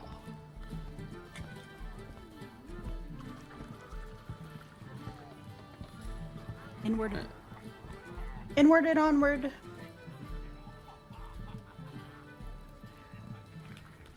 Wrong theme. Wrong theme. There we go. Okay. So, Liari, as you make your way into the Ivory Maw, you are met with the familiar sight of mounted creature heads with big long tables and small ragtag individuals, some dressed in incredible amounts of furs, others in more traditional equipment, some eating, some studying, some looking at the board full of job opportunities. As you walk in towards the back at the help desk, you do see the person in the black and gold robes that you've met before, Carlane. So you may approach them if you so choose. Sure. Hey, Carlane, how's it going? It's going swell.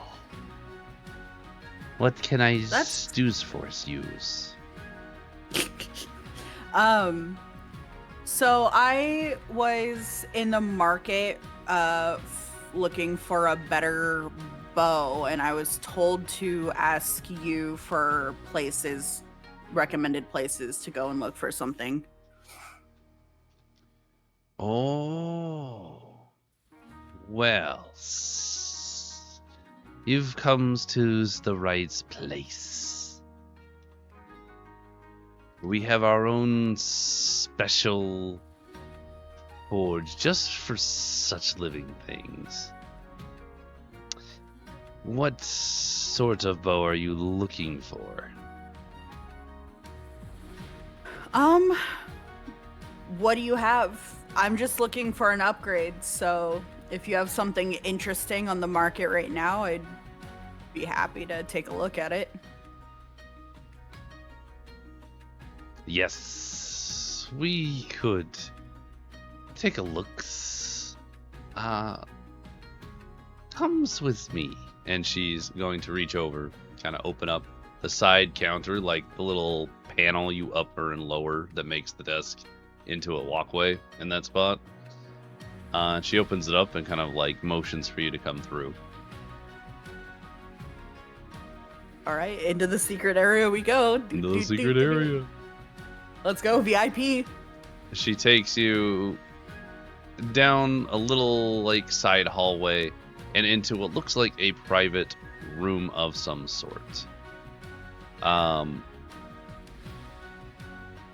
As you enter the room, you see there are a number of different cases. They are all glass and locked. There's a large table in the center with a very nice runner going down it, which is going to be the same colors as the ivory maw, which is black, gold, and ivory. As you get to this area, she motions for you to kind of wait by the table. She goes over to one of the cases, which holds a gorgeous bow that has a black, almost ebony colored wood to it. And it also has 4 different colors of gemstones embedded within it. She takes it out reverently from the case and brings it over and sets it down on the runner and kind of motions to take a look at it as she explains, this is a specialty item. It's available only for those that the Ivory Maw does business with, seeing as your party provided a service to us. You are allowed to purchase our repertoire of particular items. This is known as well, you can name it whatever you like, but the 4 gemstones represent different seasons, and depending on the season, it does damage additionally, such as summer being fire, and so on. That sounds cool. What are all the different seasons?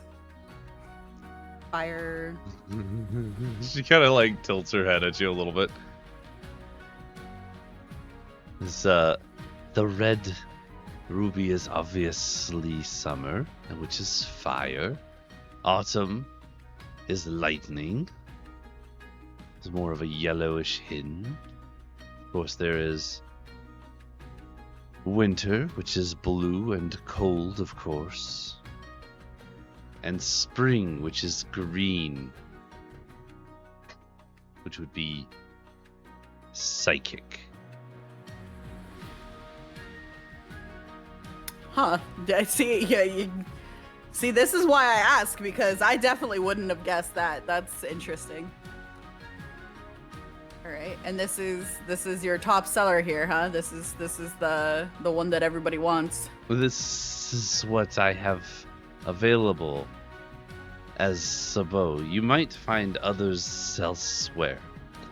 but I can only offer you this one.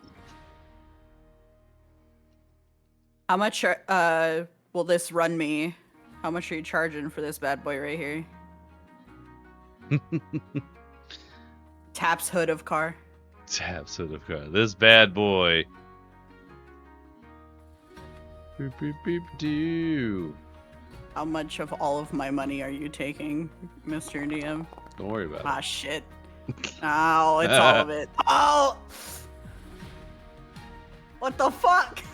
Why? Those are like 3 high numbers. What was that? I've worked hard for stealing all this money. Jesus. Some of it I earned through jobs, but I stole a lot of it. I also gotta go look at the price of the other items because I want to make sure I'm getting a fair reference point here. I remember the one that I was originally saving up for. 2,400. Like, yeah. That sounds right. It's not in our items. Where did we put it? Oh no. Wait, I know I took a screenshot for myself. It's gotta be in this stuff somewhere. Okay. Liari. Carlane kind of like looks at you, looks at the both. 3,400 golds. With your passive insight, though, you can definitely tell that she is definitely lying. Like she's upping it. Oh, it's haggling time, baby. I'm gonna go full inspector mode on it, and I'm gonna like look the bow over and really eyeball it. And I'm gonna say, okay, this thing can't possibly be worth more than 2,600. Where are you getting the 34? Oh, of course, there's fees and guild costs in retrieving such items. And you don't think I contribute to that cost by providing the services? Of course. I thought this was exclusive for members, Oh. aka we do jobs for you, and now you're going to upcharge? Persuasion or intimidation, your call.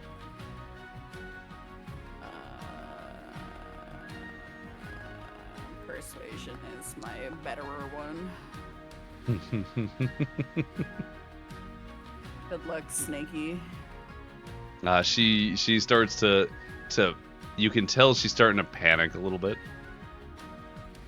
Of course, we waive those fees. You didn't let me finish.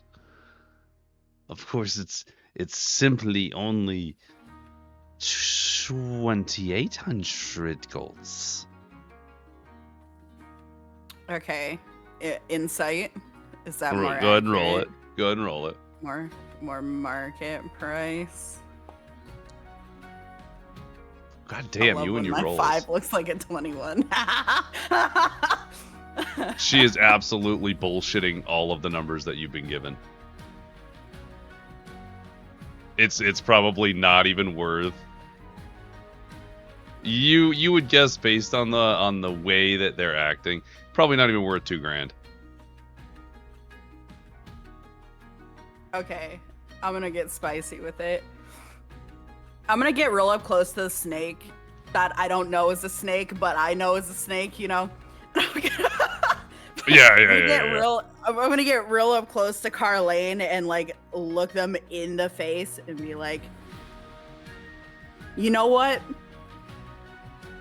I'd wager you're still telling me some falsehoods here. And I don't appreciate being lied to after taking care of one of your more dangerous jobs that no one else could take. So now I'm thinking I'm only going to offer 1,800 for the bow.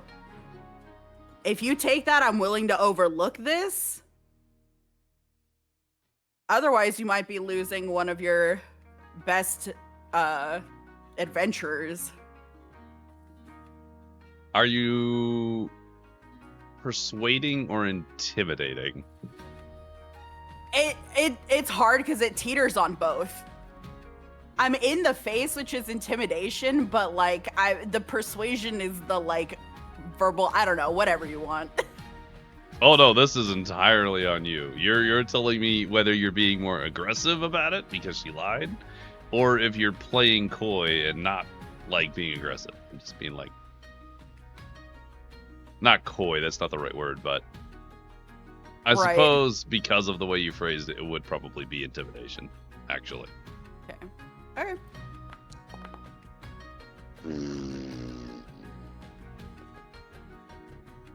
I gotta roll a thing. Hang on. The snake thief. Okay. So, Liara, you put down the bow and start coming around the table, and every step saying the words that you said. A lot of intimidation in it. And you watch as Carlene kind of backs away a little bit and starts to look scared, like panicking. You can see there's a little bit of, well, perspiration's probably not the right terminology, but you can see there's some sort of liquid coming off of their scales, getting onto that black mask that they wear. As they, so sorry, it's hard to make money here. For someone like me, I apologize. I was lying. It's she kind of hangs her head. It's only 600. Wow. I want to look at her up and down.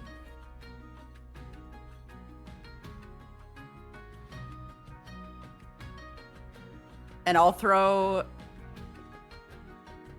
Oh, let me do some math here, actually. I'm going to be a good guy, but I would kind of want to be greedy, too. Okay, I have 35. I need 24? I have 9 to play with. That was essentially what okay, perfect. I'm gonna look at the snake, and I'm gonna put the 600 on the table, and then I'll put down another 200 and just say, telling the truth goes a lot further than lying. And I'm just gonna walk out with the bow.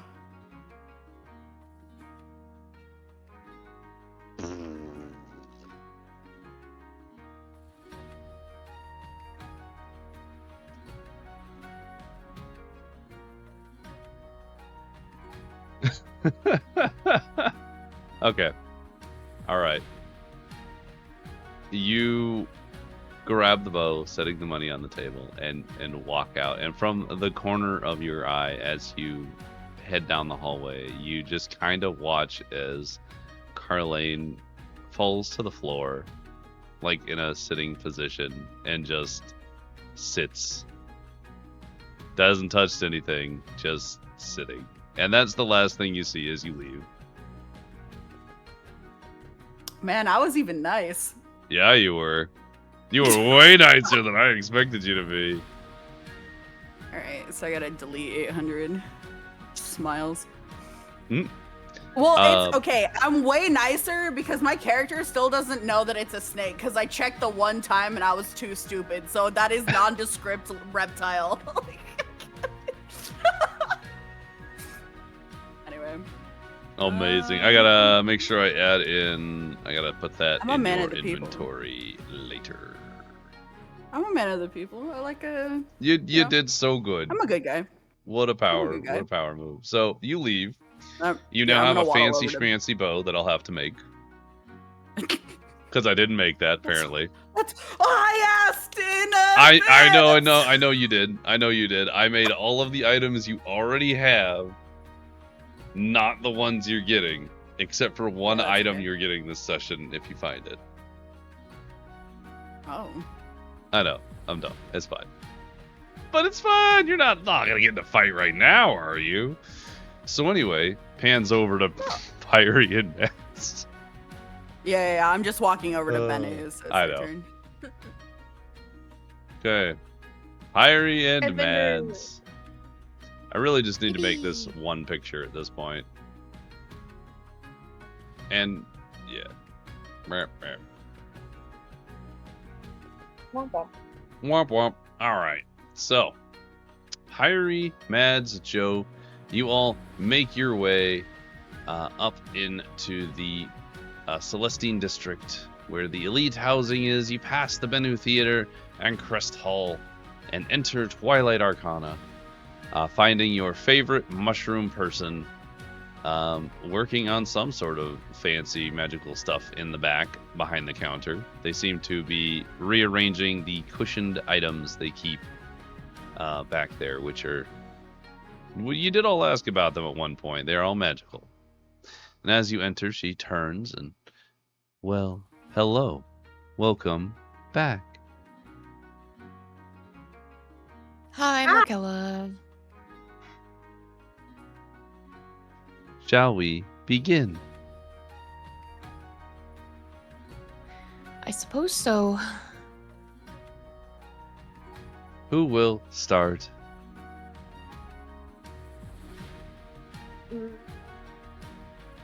I can go first.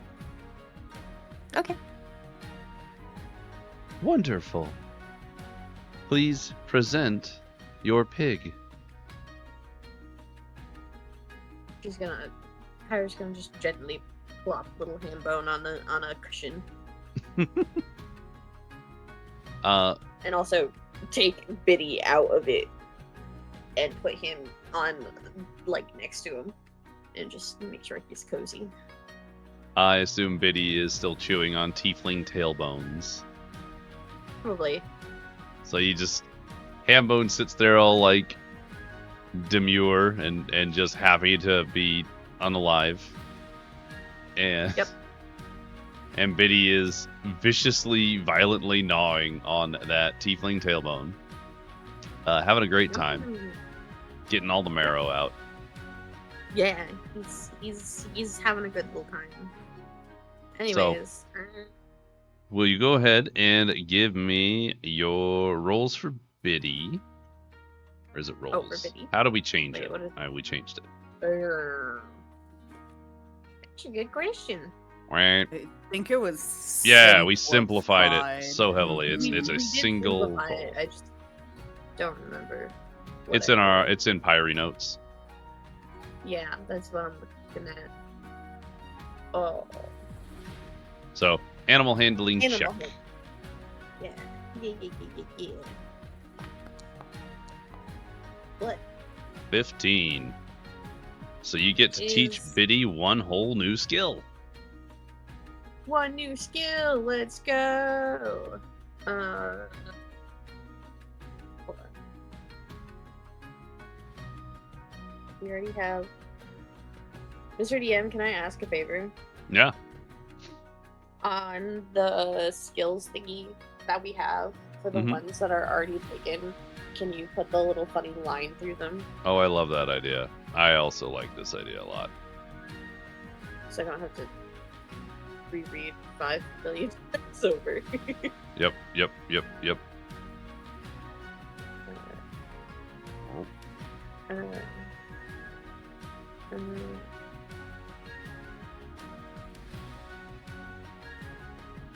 Very good set. There we go.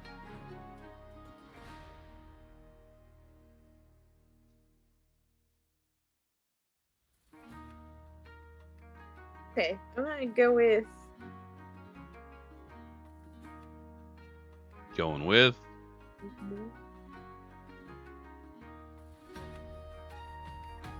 the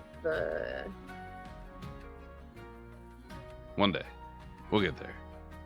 yeah, we'll get there. I'm gonna get them all because we're gonna collect them all. Gotta catch them all. It's just the order in which we want to do things. I'm gonna say the last one. So bounding pseudopods. Yeah. Okay. Go ahead and there you go.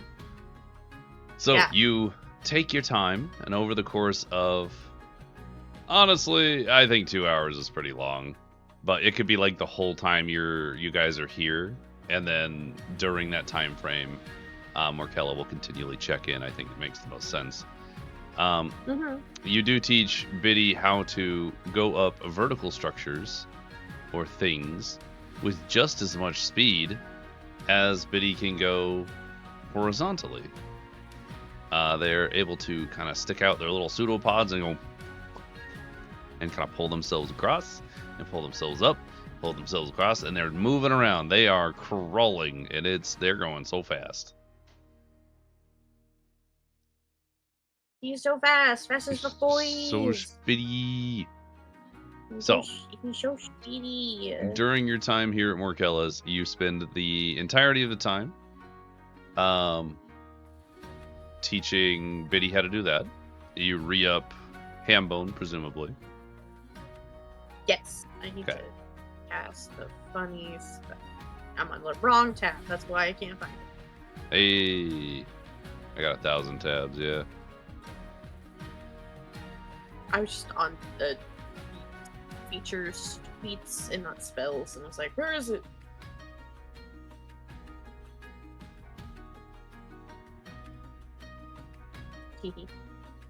Okay, so you re-up Hambone, and you see that Morkella is watching intently.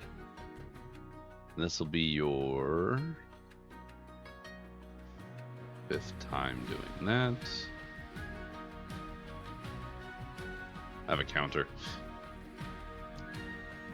She watches intently and kind of wanders off to a bookshelf on the side, pulling one book down and kind of looking through it until she finds,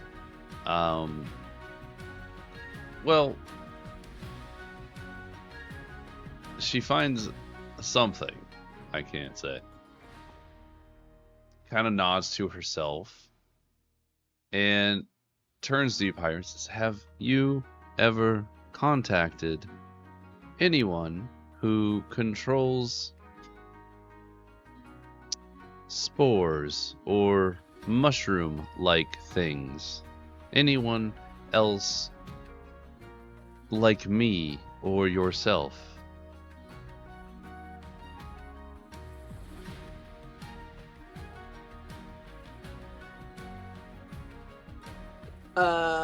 I don't think so. Interesting. Have I missed her again? I don't think I have.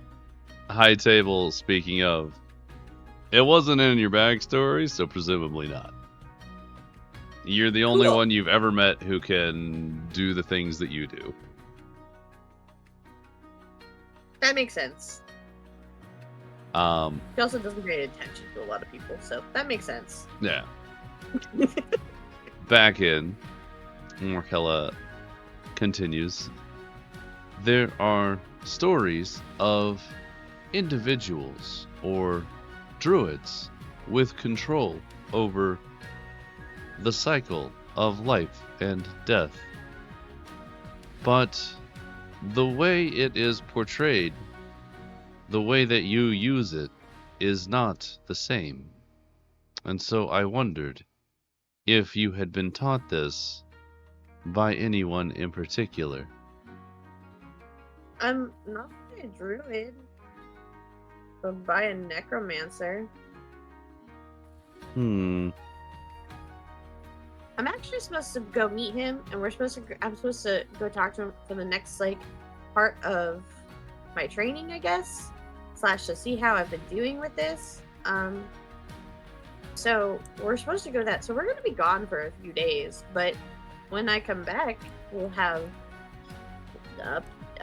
presumably updates or additional things I can do with Hambone. Wonderful. I will be ecstatic to see these new additions. Me too. So, during this time, Mads, she does motion for you to take the center of the room. Okay. Go ahead and roll your D100 while she goes. Go ahead, please.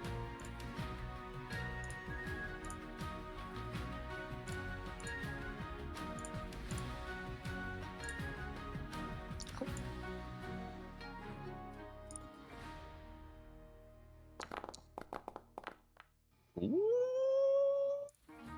Well, Hang on.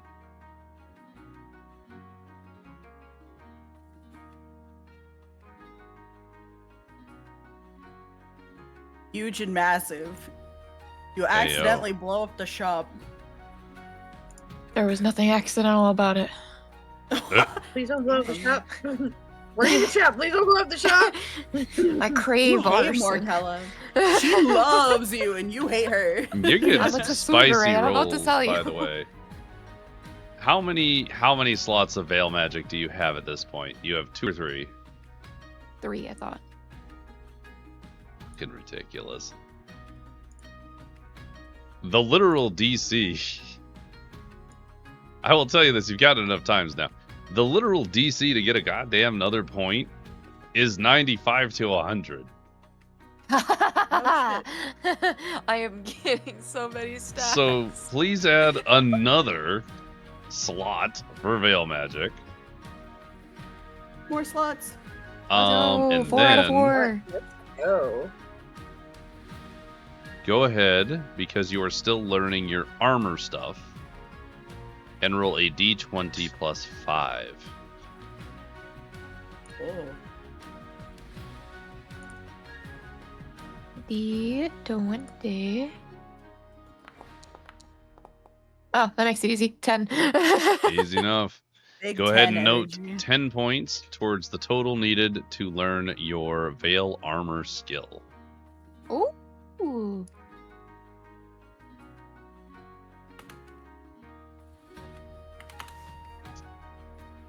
And then we have Joe. Alright.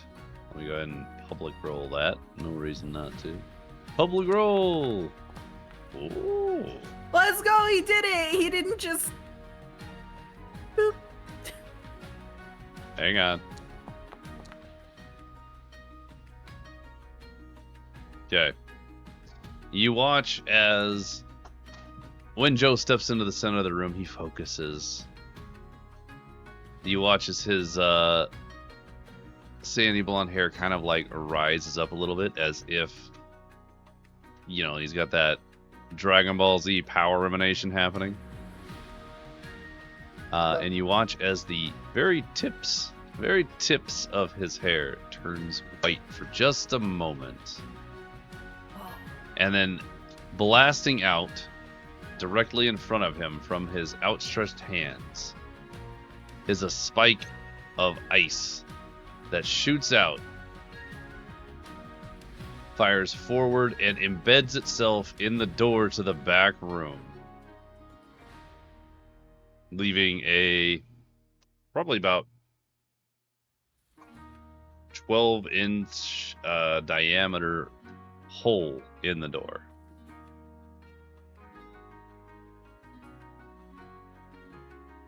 Man, I wasn't there to see that. The one time my son kicks ass. I'd like to do a little clap for him in the back. One little clap.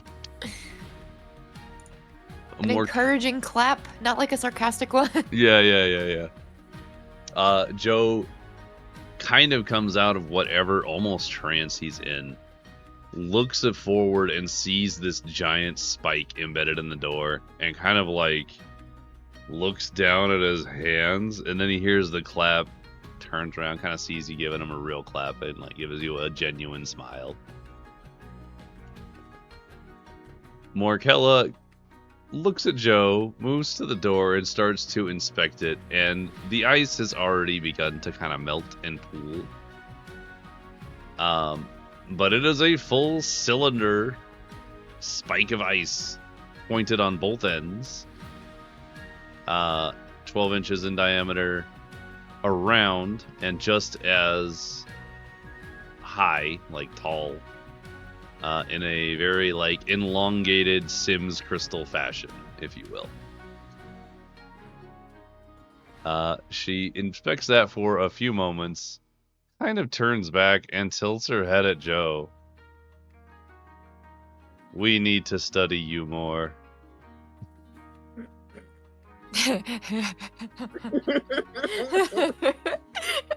No, Joe. Oh no, now you have to share her with Joe. She likes my son. She can have. What? I'm not fighting her on that.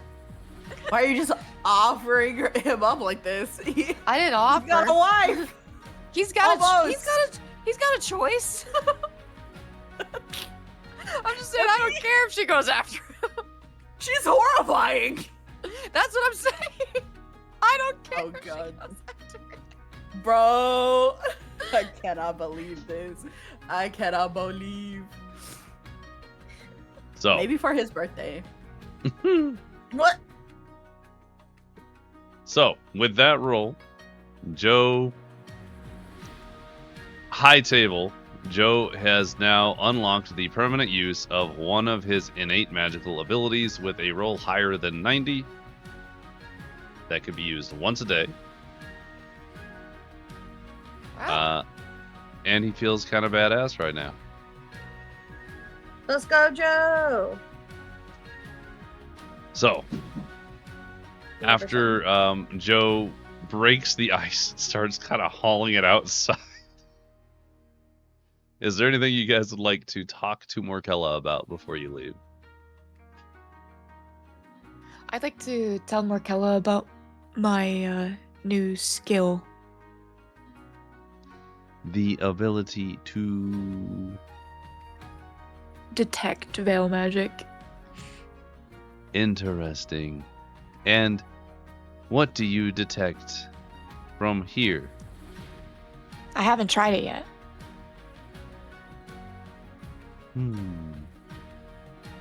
Can you try it now? Sure. All right, go ahead and give me a D10. All right. First time, kind of nervous. Heyo.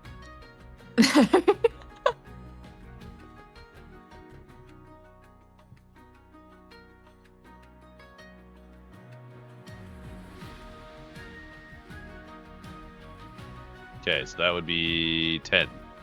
So 1,000 feet. How many feet are in a mile? Like 3,000 something? Am I crazy? 5280. A lot more. Wow. Yeah. So, Mads, Mhm. as you focus really, really hard and sense in all directions up to 1,000 feet, you do not sense any veil magic that you are not already familiar with.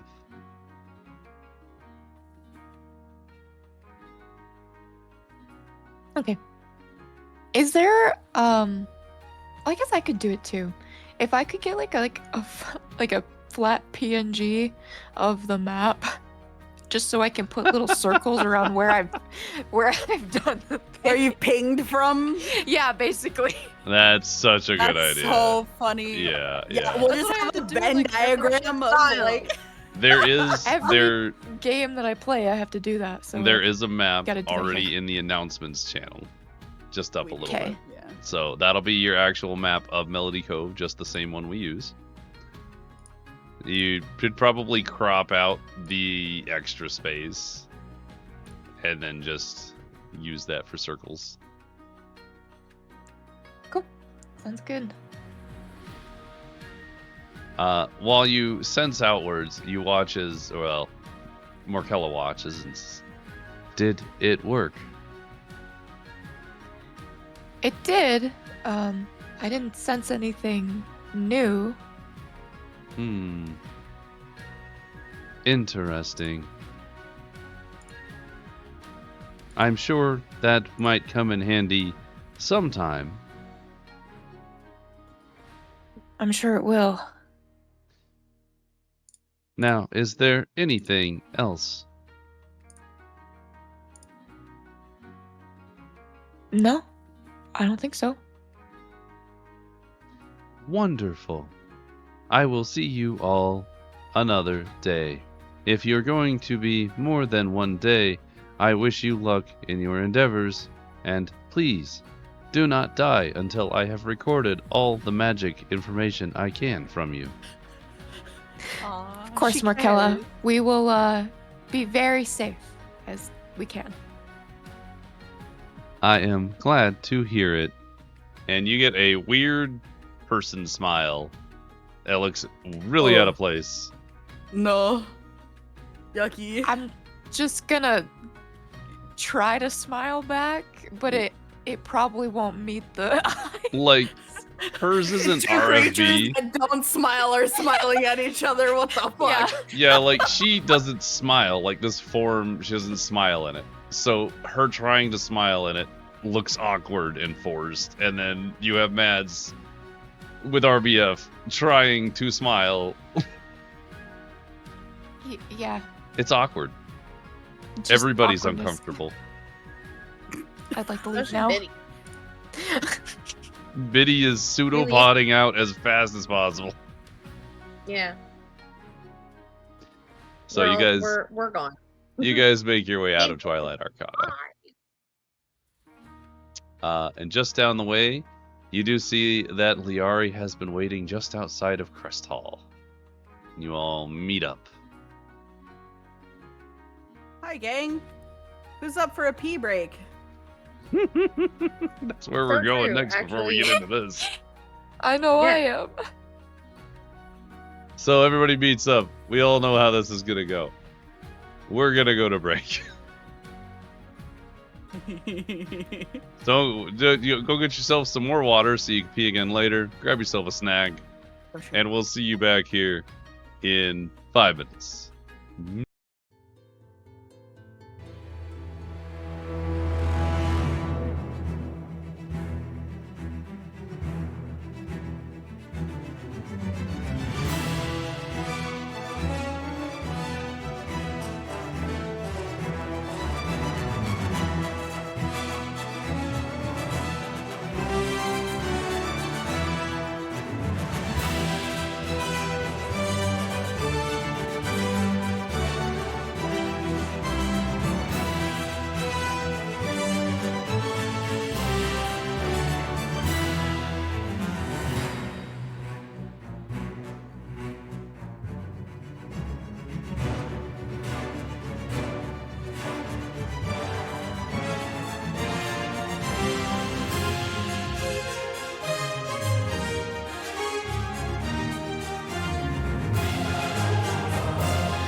Whoa.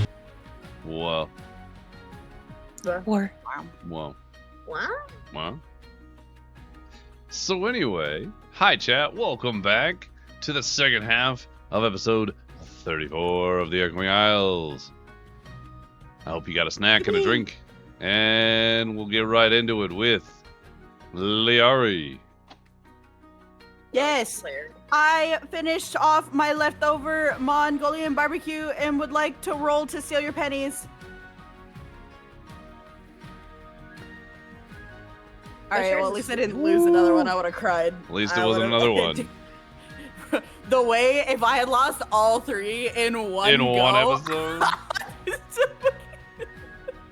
Liari See, walks that off would've into been the funny. distance and never comes back. And Another episode where Larry just gets really blasted the entire time. she's just drunk and she doesn't know why. She's just cripplingly depressed. Out of nowhere.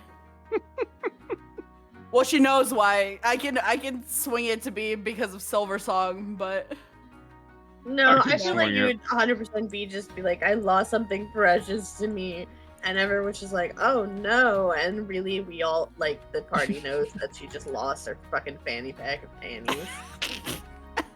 And My we're like, just ignore her. precious. Like, just ignore her. It's fine. panties! That would be depressing. I'd be like, "Oh, All right. No. So, with this, you will have all met back up in front of Crest Hall, the town hall of Melody Cove, in order to speak with Bennu, as I am understanding. Benui! Yep. Benui time! So- We're gonna go see Benui. Making your way Ding in, dong. talking with the receptionist, you are led in to the same, like, nice council area. Big table, pitcher of water, you know, real classy stuff. And pretty soon after, it only takes maybe 15 minutes, and you hear the, the familiar sound of Bennu walking down the hall, and as he walks in, Yep. well, hello, mes amis. And what do I owe the pleasure of seeing all you here? Hey, Bennu. So you know how we were doing a bunch of quests for you on behalf of the city in exchange for Alliance help, resources to go and tackle Eternia? Of course, and it has been a pleasure to be working with you. Yes, and that's gone really well. And I wanted to float past you that since we were kind of already working towards a similar goal, I do kind of have a bit of a favor to ask. The situation in the Echoing Isles is a lot worse than probably any of us were aware of previously. And the Freehold Rebellion is trying to get a bunch of people together to pool resources to go and fight it. Because first, to even get to Eternia, we have to go to Stoneguard. They have up a barricade that we can't even get to Eternia until we deal with Stoneguard. And a lot of the islands are on fire, and it's people are dying, and it's worse. And so I was wondering if you'd be willing to essentially break bread with the leader of the Freehold. This is dire news indeed. I suppose that meeting with such a prominent member of the Freehold Rebellion would be a good idea, and perhaps we can come to some sort of we come together in some way. I would be very interested to hear more about the situation in the rest of the Isles, as I have not been able to get much information from my sources as I usually do. That is probably due to the fact that everything is very bad at the moment, yeah. That would make a lot of sense. That being said, you all have done me plenty of favors, and I am happy to return it. Now, as long as I can be put into contact with this leader of the Freehold Rebellion, I would be happy to have a sit down and discuss our next steps. I would also like to make it clear that they are safe to join me at my table here in Crest Hall, at least for this meeting. Okay, I will pass that on to them, absolutely. Thank you kindly, Liari. I do appreciate all of y'all's efforts, especially especially putting yourselves into a position where you're not particularly on the law's side, if you know what I mean.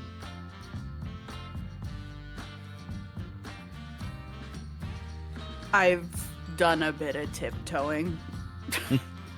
Haven't we all? But yes. That appears to be the case, yeah. Would you like to be present at this meeting, or is this just between me and this individual? Blaine, really quick, remind me of the name of the... Oh, the big guy? Hold on. Is it Thalric?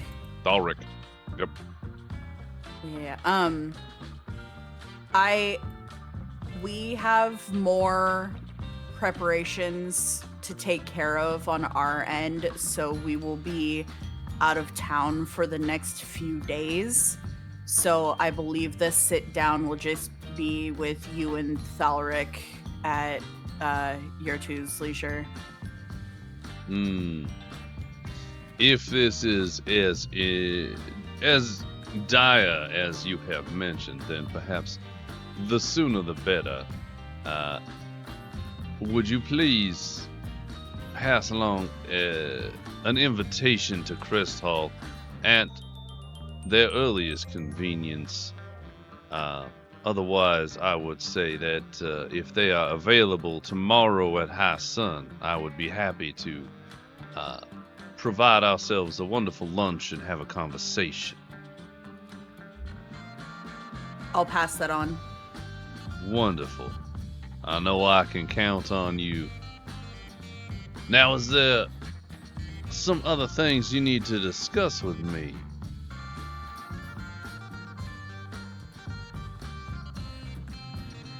I know you're probably just asking that just because in character that makes sense, but now I'm panicking. Like, was there something I forgot? I don't think there's anything else. He's just asking that. Yeah, like, okay. No, that was it. That's the number one pressing thing that concerns us all at this point in time. So that's the focus. Wonderful. Then I shall. By any chance, would you have a large harness that could fit a giant eagle? Awesome. I love this. A giant eagle, you say? Yes. Well, he's gonna give you guys a real hard look. You may roll insight if you like. Like anybody? Anybody. Y'all can roll it. This is an interesting turn of events I didn't think was going to happen, so I'm interested We're in how all this very is gonna roll out. excited. Not my lowest roll. Did you roll like a 2? No, Mr. DM, I rolled a 21. Christ. Mads, you don't catch the assessment he gives everyone before he moves forward. He kind of just nods to himself and seems to have been thinking about something. He kind of leans in a little bit and he says, "Well, Pyri, it just so happens I do, in fact, have a harness for a giant bird." Fantastic. Do you think you could fit a giant eagle so that way it could fit?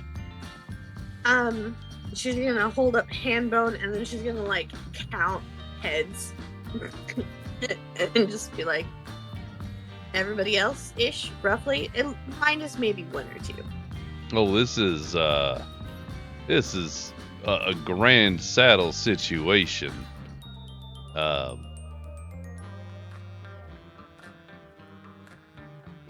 You know what? Perhaps it's just easier to show you. He's gonna lead you guys out and down some hallways.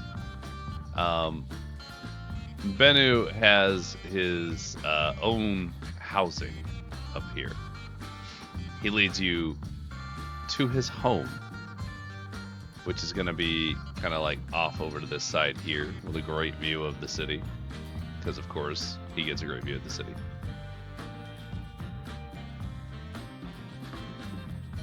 Okay. As you approach his home, because I don't have actual imagery for this, because I didn't. That's a specific question I didn't expect, so I'm interested.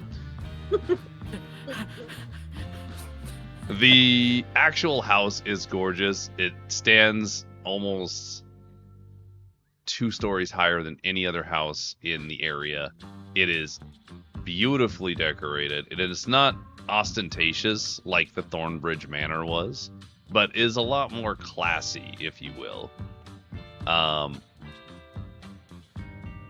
He takes you around to the back to what would be, honestly, a mansion for other people, but for him, it's like his garage.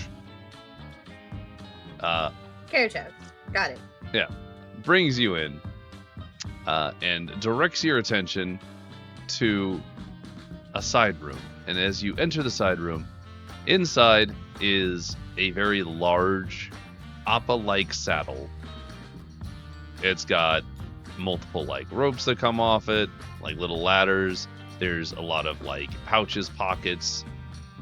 You can see that on the back it is wide enough that a couple of people could probably like sit or lay on the back of this saddle. And there's lots of handholds all around it. And in the center of the saddle there is also a I don't know how to phrase it, like a little lock, like you tie yourself to it. Very How to Train Your Dragon. And he kind of motions. He's like, I do happen to have this saddle here. It has not been used in quite some time, but I'm sure that your group, and he kind of motions to all of you, I'm sure you'll find a good use for it, won't you? Can I inspect it to make sure that it's like safe? Sure. Are you she's proficient there. in Arcana by chance? If I remember correctly, that was none of our things. I don't think that's anybody's thing, yeah. Nope. You can go ahead and Easily. use either investigation or survival. There's something that I was. In reference to his question, while she's investigating, I'll just say, yeah, I think this will be incredibly helpful for what comes next for us. Thank you. Sorry, which things did you say I could use? Survival or investigation. Well, my investigation's on -1, so we're gonna go with survival. Wow. Damn. Nice. Pyri, taking a really hard look at this saddle. It looks like it's adjustable, and it's set up so that it could be.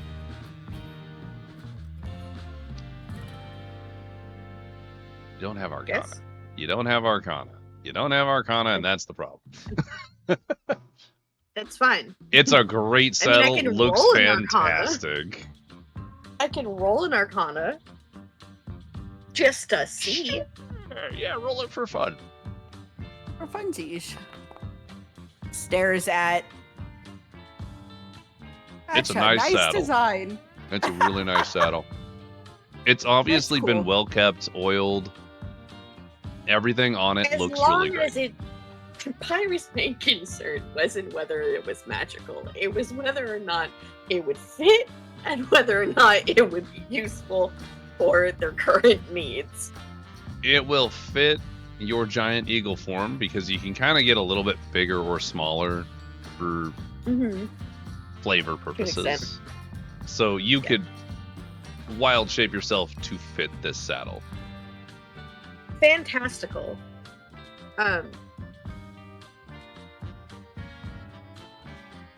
Pyri's gonna look to the rest of the group and be like, Did we have to do anything else, or are we ready to go? I'm ready. Oh, well, I gotta tell Oraltha the stuff, but I'm ready. Yeah, I'm ready. Okay.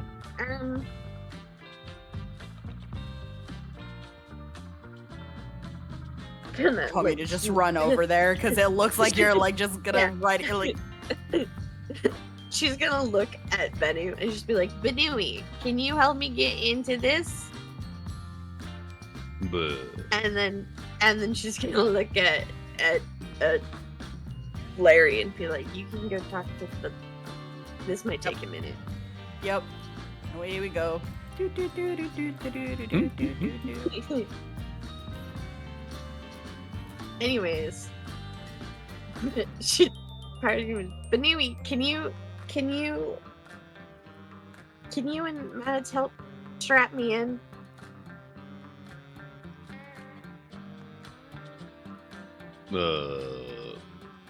I can't say I have been called Benui in quite a number of years, but of course. Cool. Is this like in a place where like she can where I could like wild shape into the I'm giant thinking of it like a garage, so like big double doors and like tall ceilings, so you'd be fine, sure. Nice. Pyri's just gonna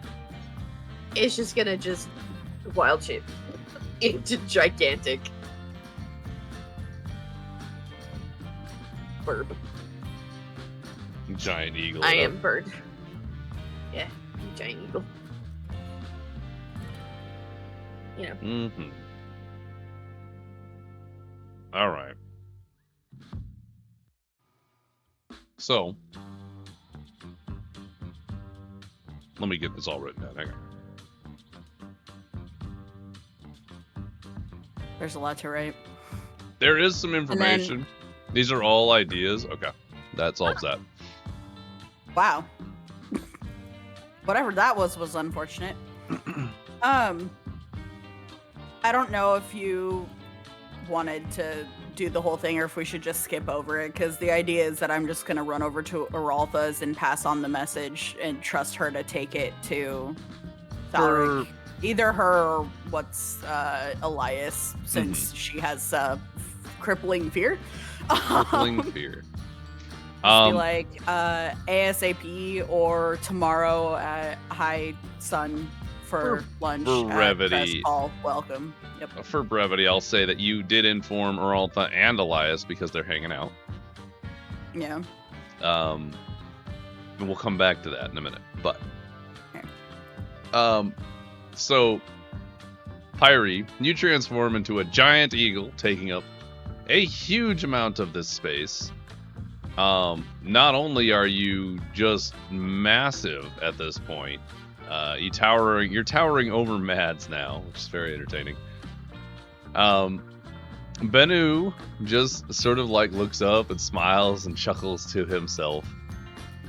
He reaches over and he seems to like tap the saddle in a certain way, and it shrinks down into a handheld size, a pocket size. And he's like, all right, now, why don't we do this outside? So, brings you outside. The waddling giant eagle making its way out. Yeah. You know.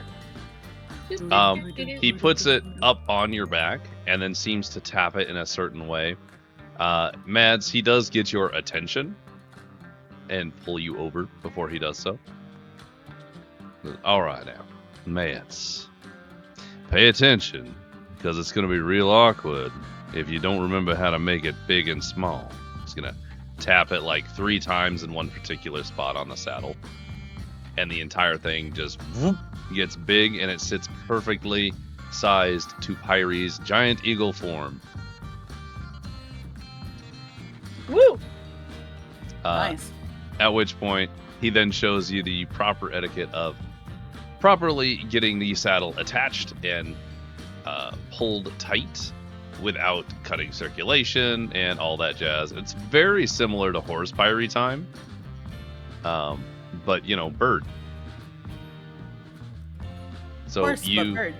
you can now operate the magic saddle. Pyri, you can technically also operate it, but you're the saddled thing, so But at least now I know how. So in the event that I Exactly. need to give instructions, I can. Exactly. I guess technically Joe would also know. So you got all three of you. That being said, once you are all saddled up and ready to go, you look fantastic in your fancy saddle. It's this beautiful, like, golden brown kind of color. Very much similar in color to the coat that Bennu wears, as well as the feathers coming out of his head. And Fantastic. he kind of steps back, hands on his hips, and admires how the saddle looks. Well, now, Pyri, you wear that saddle very nicely. I think I made a good decision bequeathing it upon you. You know how birds get that funny little like puffed up when they've been like when they're like happy? Mm-hmm. Yeah, Pyri's gonna do the little like bird poof thing. She's brought up her big bird form. Bird poof thing. Yeah, the little like I love that. shimmy, the like when they little poof. I don't know. Bennu. Bennu's just gonna give you he's gonna chuckle, give you a like little pat on your side. And then be like, all right, now let me help you into the saddle, and then you can be off.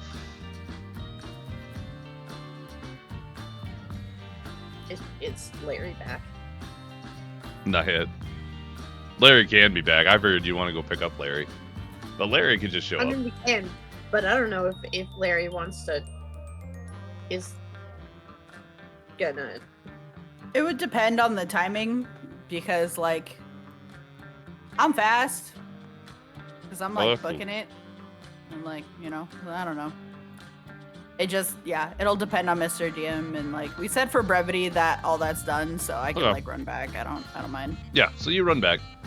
That's fine.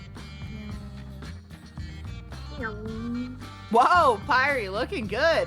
Are we ready? I think so. I think so. All right. Well, We're riding I in wish style you- much more than I thought, because I was just gonna like hobble together some ropes. I'm the knot master. No, it's High not table. Master. I was gonna do shibari chicken. Like, high table. Shibori chicken. What? I was absolutely gonna let you do that yeah. because this was something to be introduced in like 4 or 5 episodes when it became relevant. But it was a specific question. You have a saddle, and I'm like, I mean, he does. He does have a saddle. That's wild. Awesome. I made an assumption, and I'm glad I made the assumption. I was correct in my assumption. You did great. I think you are correct in your assumption, by the way. But Yeah, I know I am. I know I am. This proves that I am correct in my assumption. I know I'm fucking right. We know. All right. anyway, The Bennu bird waves has a you guys bird off saddle. It's crazy. as I you don't guys know. get into this really nice saddle, high quality Appa saddle, and take off. We're going south, baby.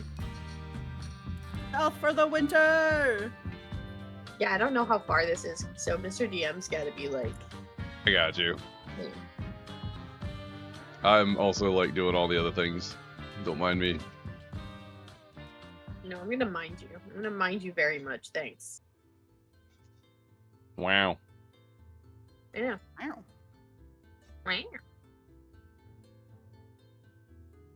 Oh, now I understand. Other than What's my that? alarm going off and scaring the shit out of me. Now I understand what the name of our call was earlier. It's on Dermap. Yeah, you guys had the name. Yeah. I don't read. Yeah, but you know how we have like memory issues? That too. I don't That part where remember we just shit. black out. Yeah. You know how like we're here, but sometimes we're like not here. Like, Like I'm the way that I listening, but couldn't the recall what we information- did last week. Yeah, I get it. Yeah. Like the way I'm listening, but also the information probably won't stick until like a good 24 hours later. like, like I hear you, I do really, but I don't know if I Also- comprehend. There is also so much information that's been unloaded over the last 2 episodes. So I get it, and I don't blame you at all. Speaking of Lots good information, stuff. Good soup. Good shoot, actually. yeah, it's all working out really well for you guys. Asking the right questions, pulling some hella negotiation strings. We're Hell just yeah. that good, you know? Because, Mads, you were way more ballsy in that Professionals. than I thought you were going to be. And it worked out really well. I was so Had- scared. I had like 20 episodes to really think about what I was gonna do when that happened. So, Did it go as well as you wanted it to? did it? Yeah, actually, it did. I didn't die. Okay. And I didn't make a fool of myself. I didn't look like a puppy in front of her or something. That's what I was afraid was gonna happen. It's a good level of sass right there. It was already a puppy in the room. Yeah. True. We didn't need Actually. to. Was I ready for the pet play? No. Was I gonna stop it? No. Absolutely not. Was I tempted to join? Yes. Was that the time? No. I was waiting for you to do something. Yeah, I- I yeah. kind of was too. I was just I like, was all right, waiting I to need a hear, moment like, now. the thought in our heads of just like, how do I join that? It's The ever lingering presence of it's when like- is the The blurt out of just like, I also come with a collar. You know? you literally do, actually. Uh-huh. I sure do. Got a lot going on. Got a lot going on for me here as we do our thing. Yep. From a less unhinged side of, it's hard to interject into hard scenes like that too. Yeah. That's kind of what it was. Is I was sitting there kind of reacting, but I was like, I don't know. Liari was kind of respecting the fact that like Mads has been dreading this for fucking ever. That this seems like not a butt in and interject type of thing. This is their business. Mm-hmm. For now. Yeah. Although I got real close to like throwing hands when they were shitting on the Freeholder Rebellion. I was like, Oh, I was Oh, waiting for I you to did- do something, and you Yeah, I didn't was do waiting for you to anything. do "Oh, fucking fight you!" I know. Not a word from either of you. I was shocked. Mm-hmm. I mean, I was just kind of rat moment. I had That's true. thoughts. I had ideas, but then I was just like, Yep. I don't know about this. Our temptations to steal. she my has temptation money to on just, her. like, She my is the money. temptation to just be like, but what if I just snuck out of Hambone as a rat and then stayed for a little while to snoop, but also potentially steal some things because they have a lot of shiny stuff. Mm. It would have been I very think that would entertaining. totally reasonable. Yeah. But so As we travel. first thing in the morning, you went to Benu's, you went to Morkella's, you did all the things you had to do, and you're leaving by early, just before afternoon. I would probably say you're out by 10 o'clock. Nice. Efficiency. Efficiency. If you had walked to Barrow's Vigil, that is a multiple day trip. Flying to Barrow's Vigil? Actually, I have not looked up the fly speed of a giant eagle. Hang on. I gotta do some Oh math. no. I didn't map this out ahead of time. Is that a European or an African giant eagle? My dumbass just put giant eagle into Google. Like, that's gonna get me anything useful. Honestly. Yeah. Like, So true. Google, answer me. Giant eagle. Yeah, they're a thing. Thank you, Oh, Google. Jesus Christ. Okay, so you can go 160 feet around. And so every 6 seconds, 160 feet. We said there was 5,000 something feet in a mile, right? Yeah. Yeah, sure. Maybe. I don't know. I'm doing it for us. Hold on. Pyri doesn't know math. 2, 4, 6, 8, 10, 12. So that would be 3, 6. It's exactly 12. 33, actually. I think they did that on purpose, because 5280 divided by 160 is 33. It is 18 miles to Barrow's Vigil. Okay.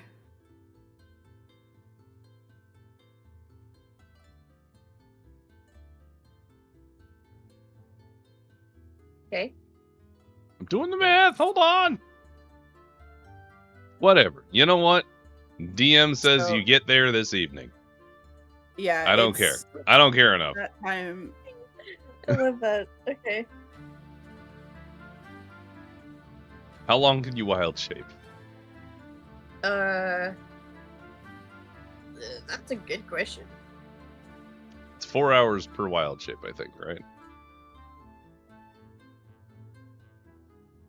Hypothetically, what was that boost thing that you did at the racetrack too? Because if we did the boost to your fly speed, wouldn't we be doubling? Oh. So wouldn't we be doing 320? Wouldn't we be like Mach speed? I mean, no, Eagle. wait, hold on. Did I? Calculator. 160, No, I 6, swapped 12, it, so we 18. don't have it. 6, 12, 18, 24, 30. That would be... Right? You can move 1,600 feet a minute. No, that can't be right. I don't care. So anyway, you guys get there. Oh, it is We 4 sure hours. do. Yeah, it is 4 hours. Yeah, 4 hour, because it's half of your level, right? Mhm. Is how I understand. Half rounded down, yeah. So I will say, for all intents and purposes, while we bullshit all of this stuff, Pyri, it costs you 2 wild shapes to get from Melody Cove to Barrow's Vigil. 11, 12, 1, 2, 3, 4, 5. I will say you arrive early evening, late afternoon, around 5. 4 or 5 o'clock. So let's go And ahead we and got do all that. like flight legs, like we're getting up off the saddle with the jello. Like what is ground? You flew on the plane in the scrunchy seats, and you were in the middle. So and you were there for like 8 hours. It was rough. I gotta pee. So anyway, Huh? not literally. I leap off the saddle and find a bush. Jesus. So you guys find yourselves flying over the immense jungle until you reach this small little village with maybe a couple dozen houses at most along the shoreline and a little inlet at the southernmost portion of Melody Cove Isle. Aw. It's fairly quaint, Taboo. and there's little sets of people. There seems to be majorly... I'm going to put these pictures in here. You can scrunch them down as you like. I'm going to move these over a little bit, and there. Wordle. So, as you guys get to the village here, this small, obviously a fishing village, is situated around a small inlet with access to the sea through a small strait. Large, thick palms surround most of the village, with a small swatch of stumps on one side, and the lush plant life you've all become familiar with dotting any and all open spaces under the trees. On the northern side of the village is a very large hill, very rocky and jagged, with small patches of grass and plant smattered all across it. There's only a small number of people here, mostly furbolgs and turtles, with a handful of humans. If you're not familiar with what those are, we'll get there. Many furbolgs, recognized for their gray skin, bulbous red noses, and skittish behavior, tend to assorted small farm plots and community gardens throughout the village. Meanwhile, you can see that many turtles of all colors and shell patterns perform either spearfishing as they wade into the shallows of the inlet, or sit a ways offshore in small fishing vessels with rods in hand, and large brimmed hats keeping the sun off of their shells. And along the very edge of the small village, you can see a handful of humans logging and then replanting fast-growing palms, while others break down the logs and stack them into carts, covering them while when full. Would everybody please give me a perception roll? Yippee! New area. Let's go. I see did God! okay. For real! Whoa! 29? Because I have a +9 on perception. Jesus Christ. Can I just say, today's been wild for rolls. There's been like 3 or 4 nat 20s and like 3 nat 1s. Yeah, it's been a crazy up and down today. Okay. Mads and Liari, this is a very quaint, cute little village. Everybody looks so nice. Pyri, seeing as you see God, Yeah. the DC was 19. Uh-huh. Some individuals, or some of the individuals that you can see from the air up here with your eagle eye vision, both turtles and furbolgs, seem to be extremely thin. And upon further inspection, as you kind of zoom in on it, if you will, you watch as when there's a little breeze, it kind of picks up and shuffles their clothing. You can see that these individuals are made of bone. It seems that they are perhaps reanimated undead that seem to be working side by side with the living, growing crops, fishing, and doing other menial tasks within the village. As far as you can tell from here, no one seems perturbed by this. So,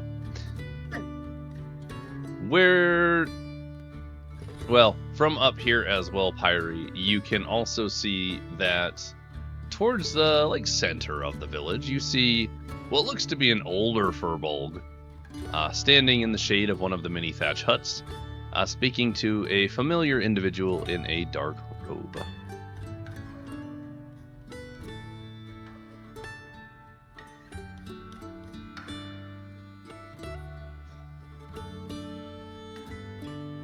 Your mans. Yep, I'm gonna first of all, I need to well, actually no. As a giant bird, I'm gonna stay a giant bird for a second and kind of do, you know when crows do that funny little hop hop?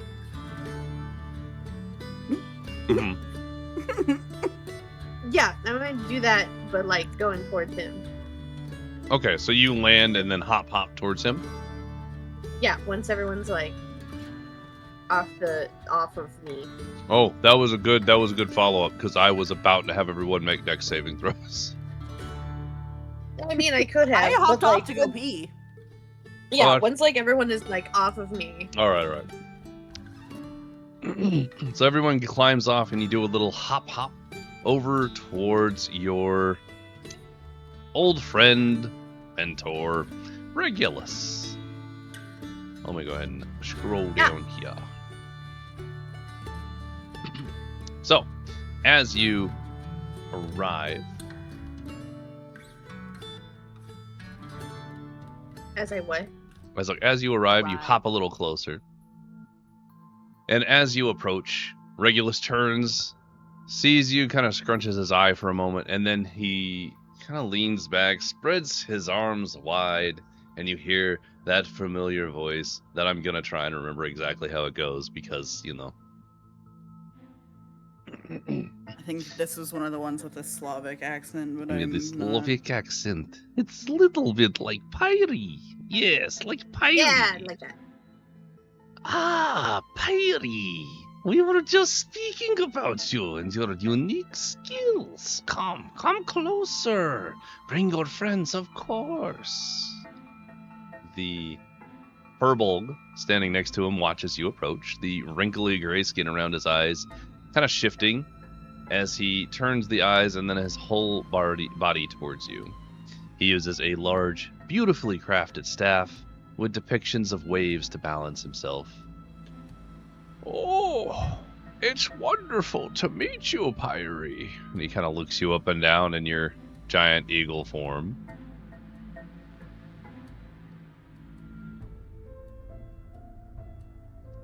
I'm gonna simply uneagle right then and there. Uneagle. Uneagle myself. And a poof of a handful of feathers. Yeah. And then it's just me holding Hambone. And then you, all of a sudden, are Pyri again. Hambone in hand, with Biddy inside Hambone. Just working on some bones. Yep. The older Fullbog steps forward and kind of holds out one hand, the other one holding himself up with the staff. Says, my name is Oleander. I'm the elder of this small village. It has a bit of a funny name. It's named Pebble. They weren't very unique when they named this village. But Regulus has told me of your great authority over the cycle of life and death. He bows his head to you, showing a little bald spot beginning as he continues. It honors me that you would bring back my son. I have missed him greatly, and it will be an enormous help for my old bones.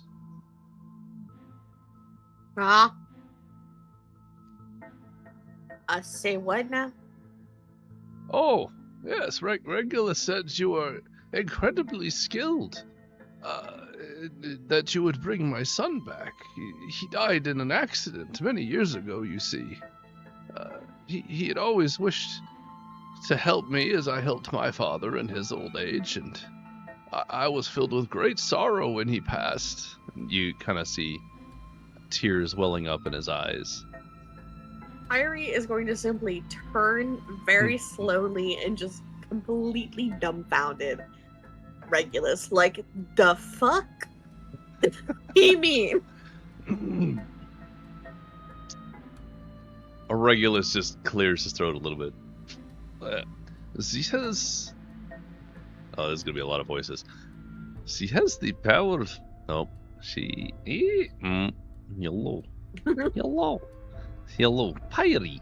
Apparently the trigger word for that voice is Pyri. How interesting. Pyri. Yeah. She has the power, but not the knowledge, Oleander, as I mentioned before. But perhaps now would be a good opportunity for conversation between us, Pyri. Would you be so kind as to join me on a stroll? I would have words with you. Sure. And But also, I have something to show you. Oh? Show me? Yes. What is this? Pyri is going to reach inside of Hambone's cavity and just like gently, slowly bring out Biddy. Oh. And just like scratch his little head and just be like, "This is Biddy." Biddy, you say? Biddy is beautiful. He's a baby mimic. Truly. You have quite the way with animals. And people. You are quite an impressive person, Pyri.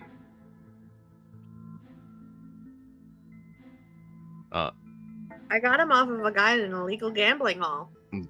I would love to hear all about it. Tell me on the walk. In the meantime, Oleander, would you kindly provide Pyri's associates with one of those wonderful and refreshing drinks? Oh, and perhaps a tour of your fine village. We won't be long, I assure you all. Oleander kind of slowly makes his way over to what looks like a little press. And he sets some thin brown reed-like plants in there and pulls the press down, and you watch as it kind of into a pitcher pours some slightly cloudy pale liquid.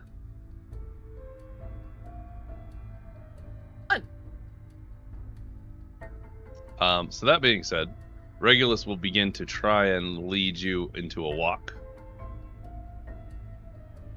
I'll go with them. And rest of party.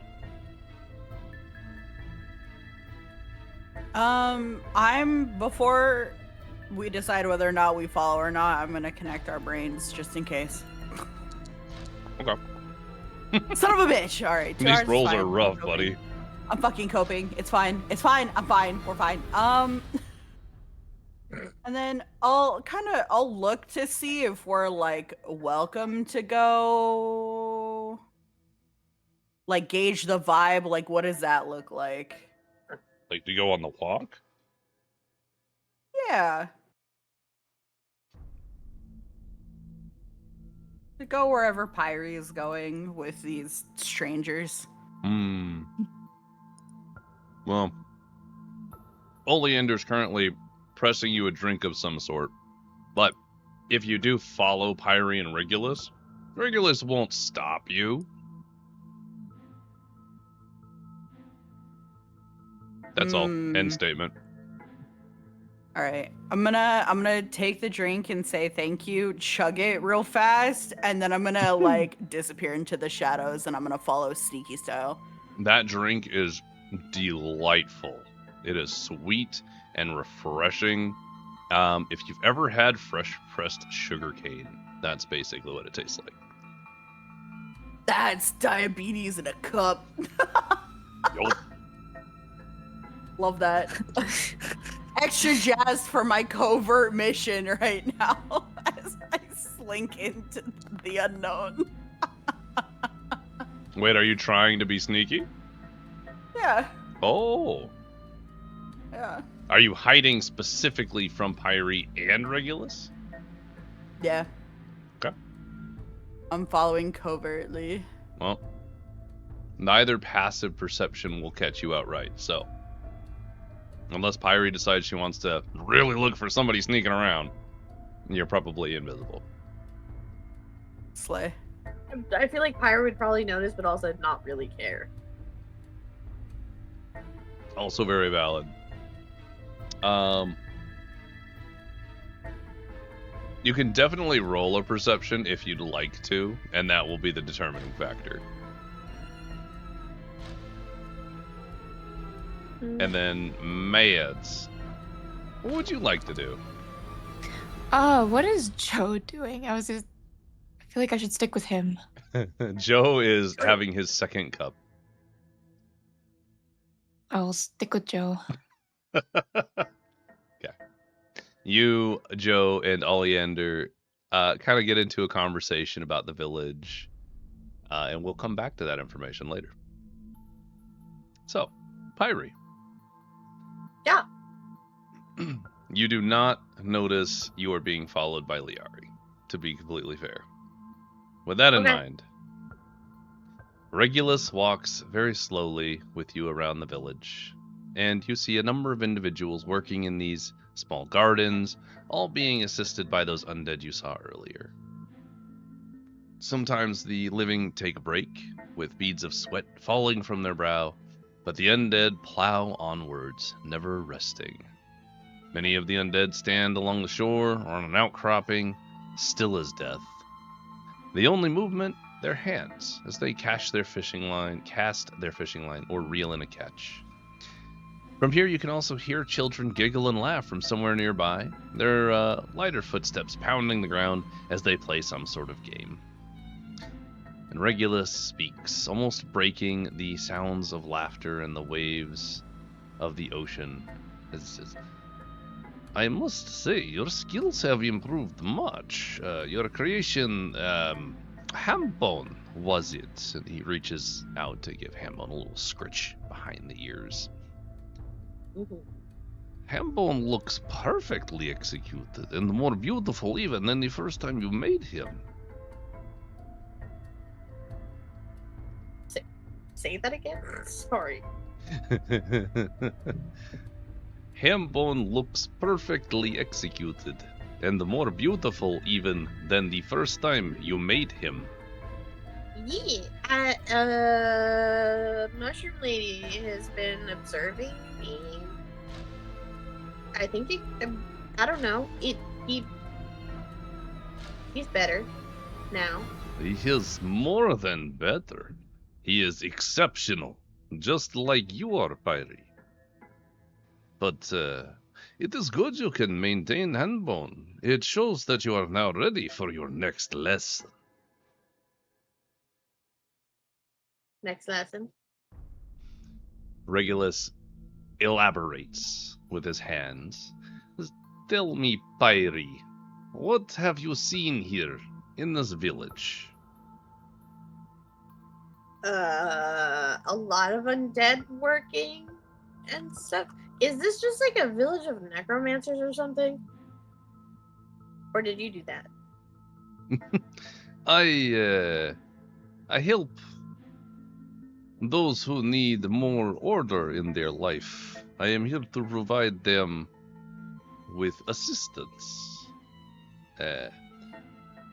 There are many mundane tasks that require much, if not all of the time the living have, just to survive. This much is true.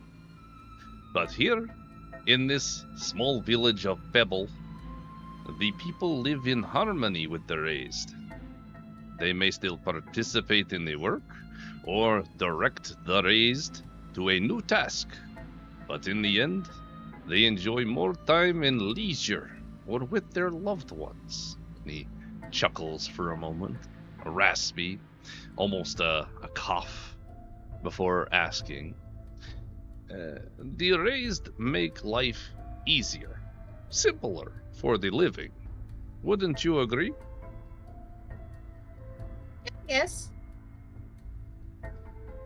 He seems almost excited as he continues. There is an order to follow, Pyri. One that was established long ago by a powerful being. Tell me, have you heard the tale of Darth Plagueis the Wise? No, I'm just kidding. Don't diss me. I wrote it out and I thought it was very funny. Have you heard the tale of Nikael, the keeper of the Ordered Dead? Nope. Nikael was the wisest of the gods, Pyri. He saw the weakness and plight of mortal lives and sought to give us something to better ourselves. And you can see that there's almost a shine to his eyes that you've never seen before. He gave us dominion over the dead. He gave us the powers to raise them up, command them, to maintain the proper order of the world. But, of course, there are those who are less enlightened, who believe the dead should remain that way. They would choose a life of struggle and hardship over the use of tools Nikael provided for us. He abruptly stops walking the slow pace you two have kept, turns his entire body towards you and reaches out, taking your hand in his. Says, I must ask, what do you think, Pyri?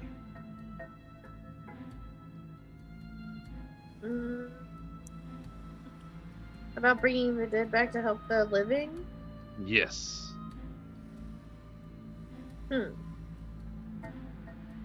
I think it can be helpful, but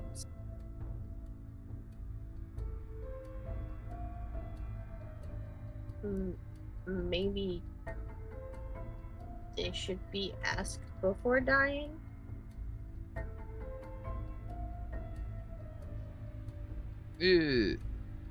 Regulus seems a little confused. But Pyri, you've seen the benefit the living can reap when the dead contribute. Just take a look at the fruit of life, or shade fruit, as it is called here. You tell me that you have used the flesh of those who are worthy as fertilizer, so why not use their bones as field hands? Because there was an understanding in the village and stuff, and those who didn't,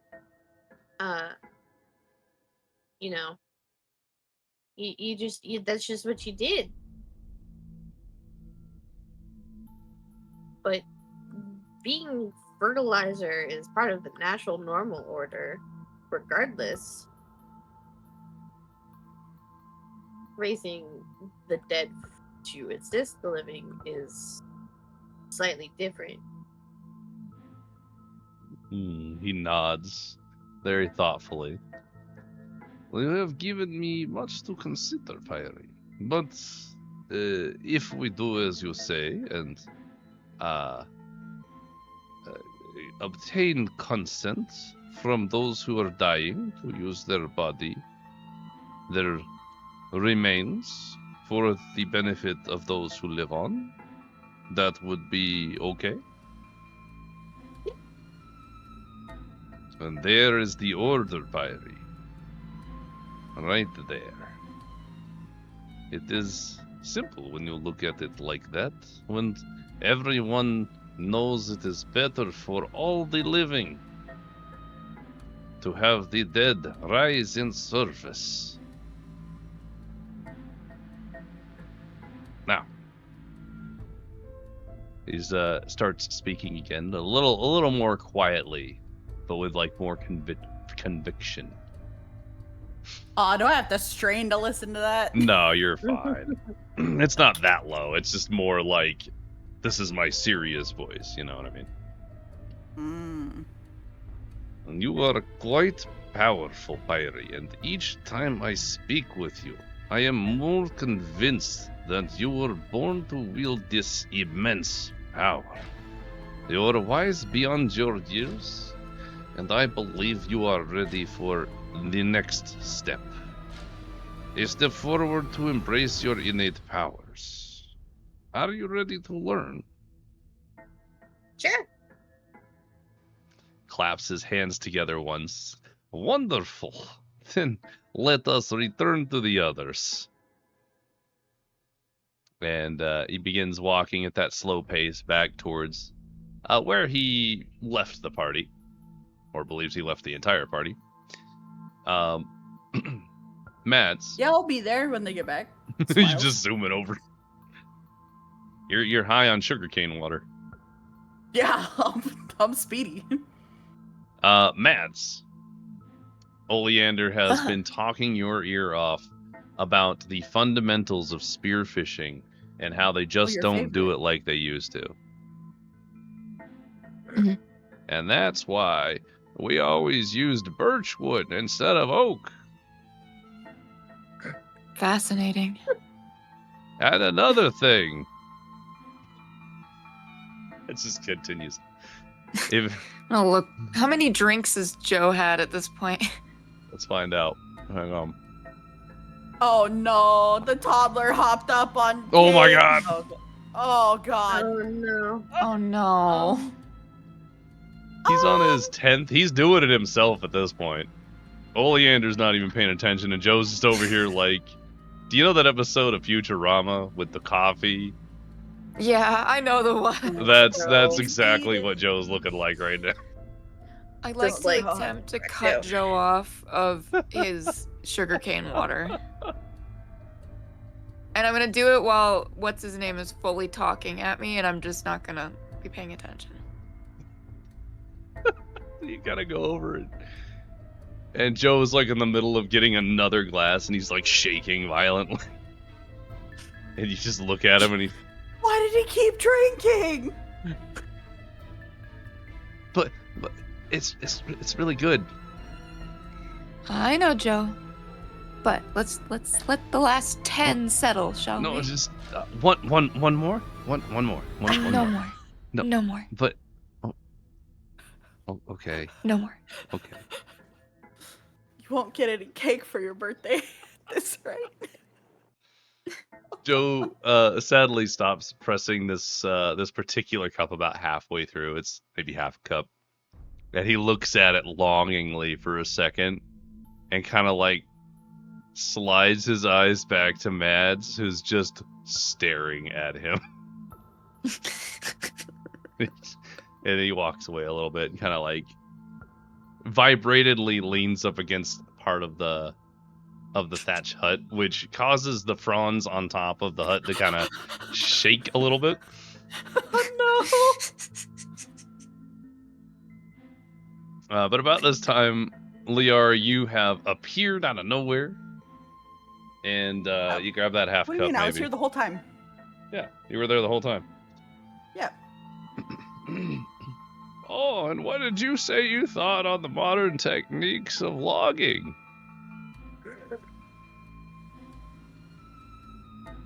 Oh, we've made leaps and bounds towards Ah, better techniques. no, the old way was better.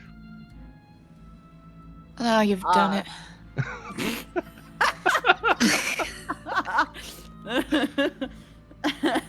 Anyway, Like it. I mean, if you say so. Pyri and Regulus, you've spent a few minutes wandering back through the pathways until you've reached here. Regulus approaches Oleander. It is time, my friend. Will you lead us there? And Oleander kind of turns. I would be honored to. A smile crests his aging face. The party makes its way inland.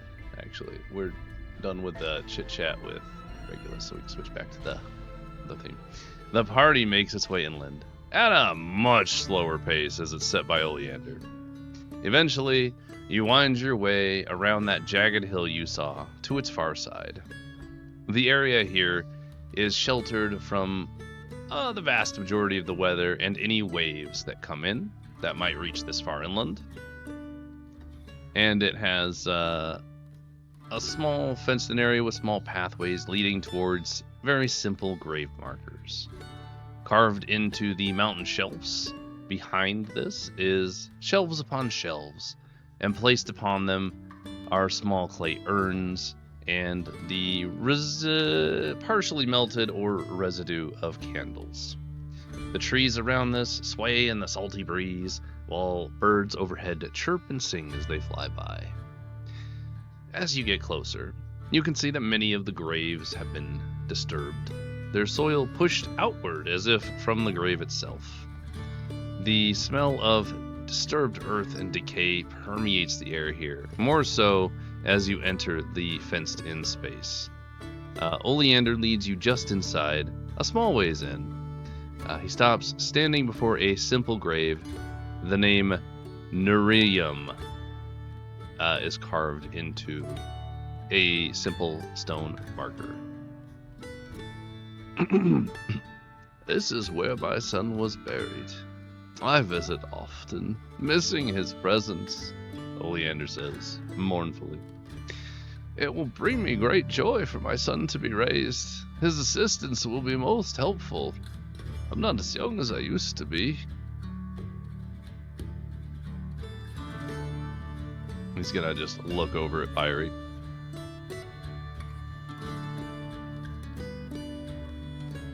She's gonna lean over to Regulus and be like, what am I supposed to do?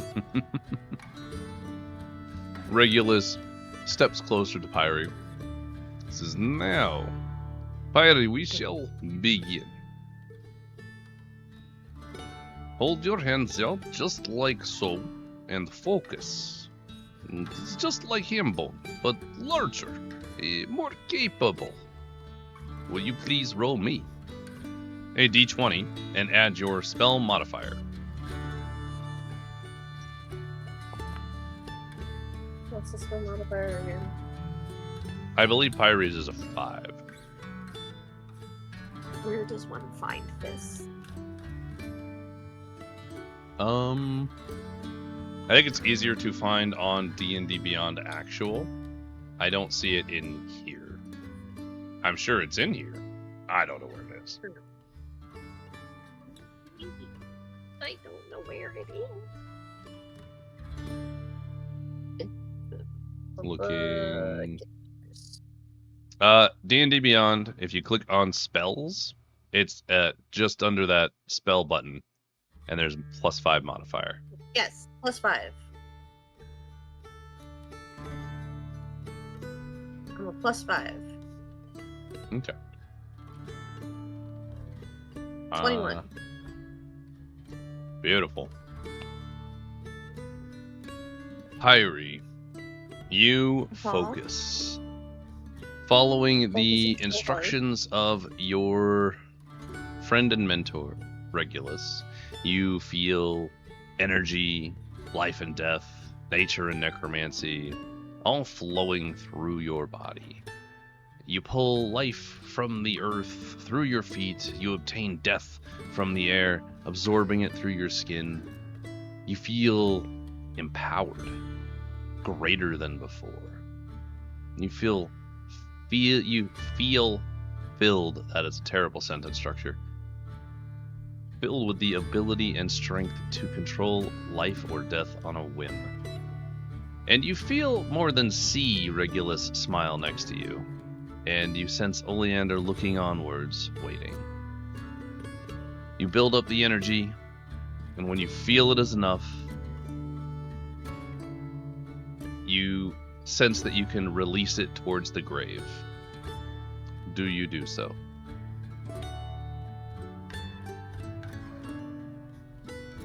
Can I build up more? When you build up enough energy, you can release it towards the grave. Did you want to do that? Yes, but also, I know it says you said build up enough energy, but like, could I keep building up more energy? Yeah, you could.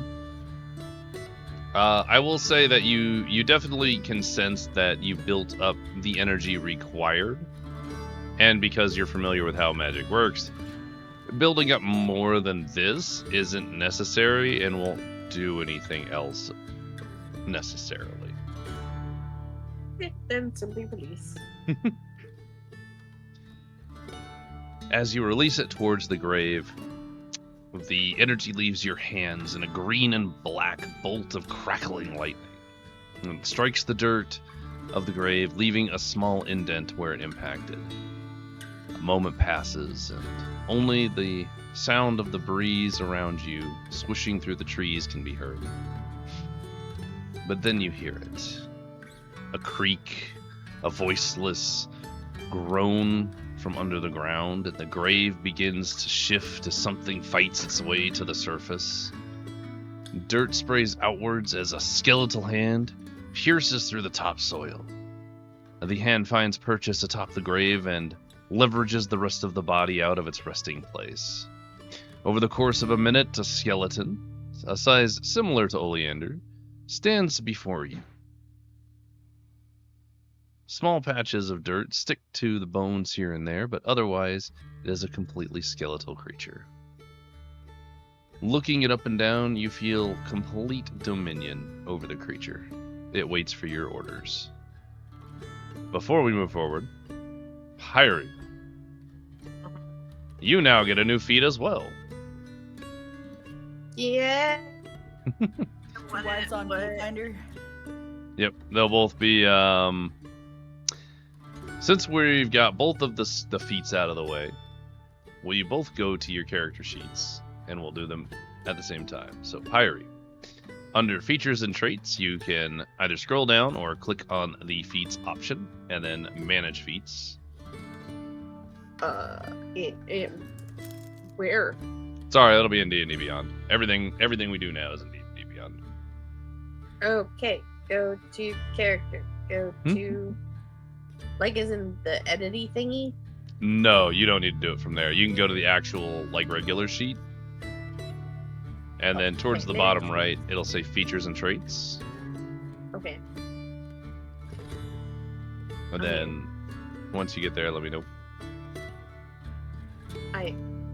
Right? Oh. Features, traits, manage feats. Manage feeds. Scroll all the way to the bottom.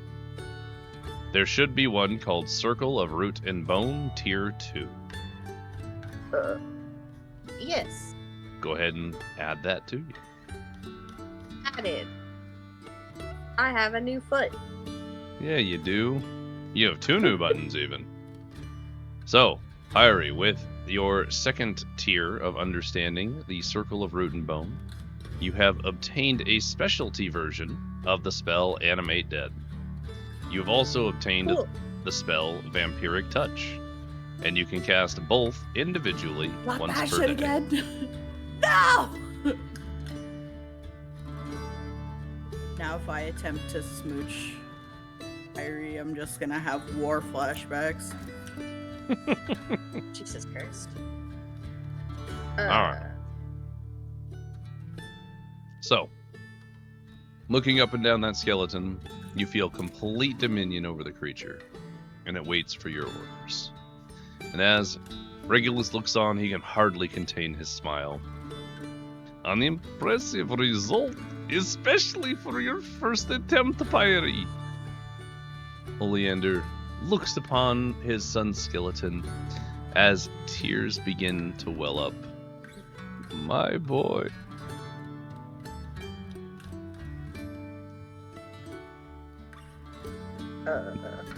Now, Regulus turns towards Oleander. Oleander, you needed assistance with your gardening, did you not?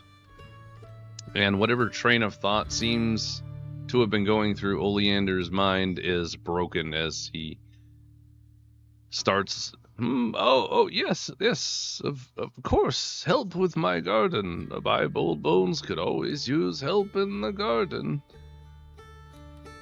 Regulus looks right at Pyri and says, now, you can simply order it, Nerium, to provide assistance to Oleander, who may act as a steward in your absence, allowing Oleander to assign it different tasks as needed without you having to be there.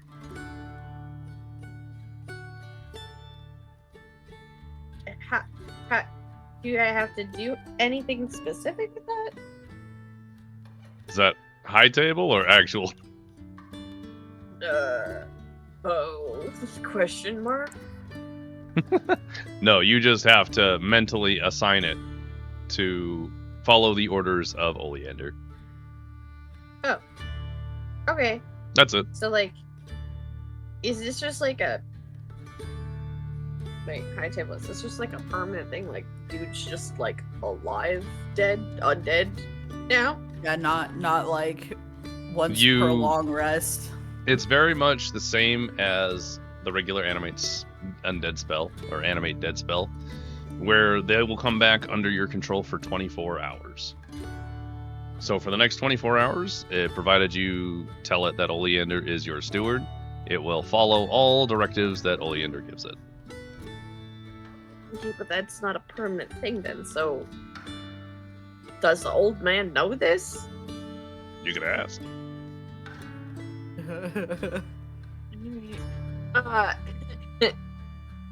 Uh-oh. Pyri's gonna look at Regulus and be like, how is this supposed to last for exactly?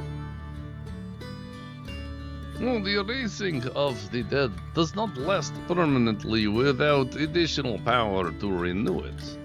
But as you can see, I have erased the entire town. I have quite a bit of power under my sleeves. It will be very easy for me to maintain control of your skeleton. Do not worry. Okay. Well, I needed to know.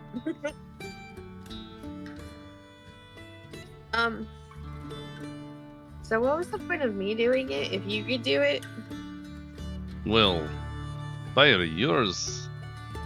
Oh, I forgot a very important detail in this description. Your skeleton is also covered in vines and leaves. Oh, that makes It's- far more sense now. My apologies. It's exactly like Hambo, but a skeleton. It's exactly like, okay. My So he apologies. should, I skimmed Keep it over that clean. detail. That's my bad. I was thinking, like, if this is just a regular ass If undead, like... Just a regular spell. That being said, Regulus will follow up with, Pyri, yours is very special. And while I can maintain it, I cannot create the same sort of raised as you. You are very special in that way, and it is my honor to be able to teach you these things. And perhaps one day you will be able to do all the things I do, but better.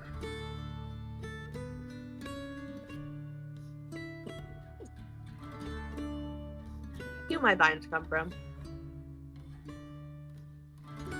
Did you ask where do they come from? Uh-huh.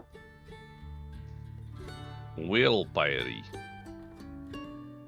I will tell you that there are not many who have the ability to combine life and death like you do. And I must admit, Pyri, I have searched for you for quite a long time. And was ecstatic when I found you near Juniperville. I was horribly upset when you were not there anymore, and I had to search again for someone of your abilities. Though I am happy to see that you are more powerful and unharmed. But, Pyri, I must confess, I do also require your assistance on a personal matter, if you will help me. Sure. What's wrong? What's up? Well, What? I shall let me explain. Since Oleander is well taken care of, I was going to bring it up, but here within this very hill, and he points to the big jagged hill in front of you, there is a tomb placed here hundreds of years ago, and inside is something I have been searching for quite a long time. And unfortunately, I do not have the capabilities of being able to open it. Only someone of your special talents, Pyri, can open this tomb. No?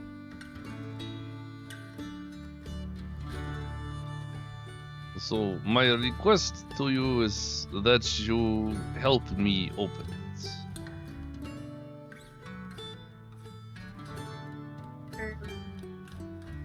I probably can. What kind of tone? What's A tomb, a grave, if you will. what's sealed inside? Well, and he's gonna start walking the whole group kind of around the hill. I have searched many years for this tomb. It holds the final piece of a puzzle I have dedicated my life to solving. The location of a relic of Nikael. A wondrous staff known as the Marrow staff. It was lost to the world not terribly long after the shattering. I wish to find it and return glory to Nikael.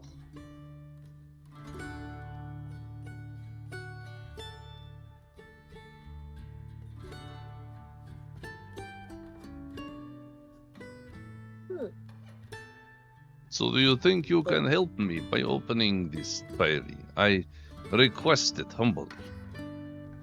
Mentally, Pyri's gonna ask the other two if they've ever heard of this Nickel feller. Does not ring a bell. No, I'm gonna guess no, but Mr. DM, have we? Sorry, what was the question? If we know anything about this dude. Yeah, like Nikael? Yeah. Words. They're hard. You can roll me religion or history. Anybody can do it. The DC is high. Well, they're the same for me. No. I figured not, so I'm not that pressed. I'm pretty good. Perhaps? Wow. Oh. We're very It's almost like religious. you're a cleric. So true. Forgot that you're actually a cleric. I forget sometimes too, to be honest. I love that we both be forgetting this. What do you guys mean a cleric? She's obviously a jockey. Yeah, I've abandoned my cleric ways to become a jockey. Shabari chicken ducky. Pyri, you are also welcome to do this as well.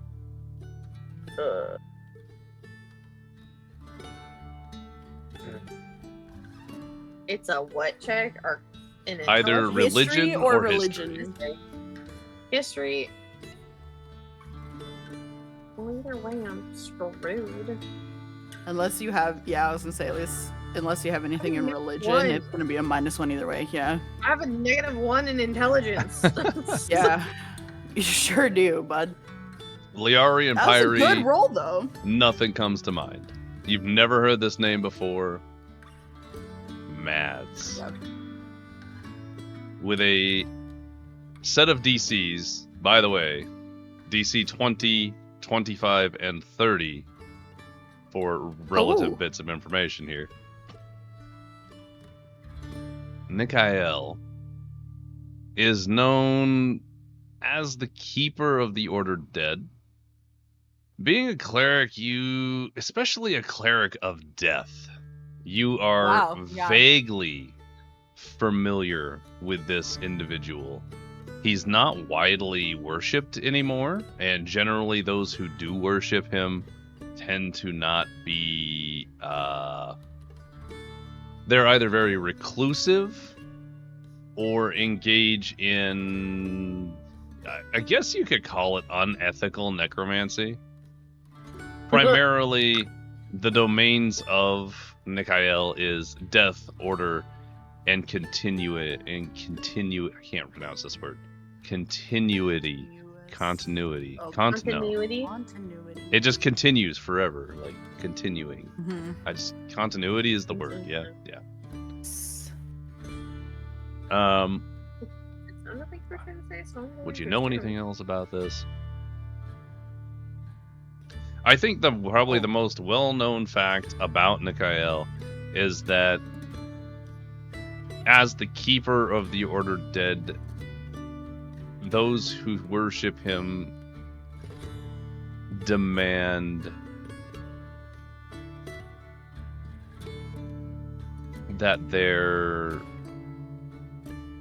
animated undead servants...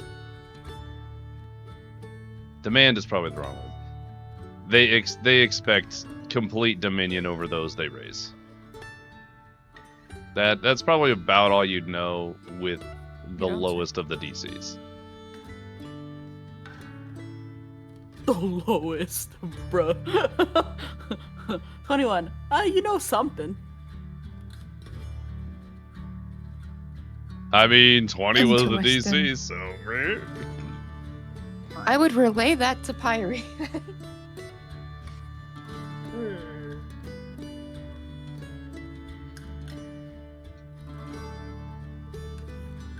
Pyre's gonna ask the group to keep an eye on him and anything that he does.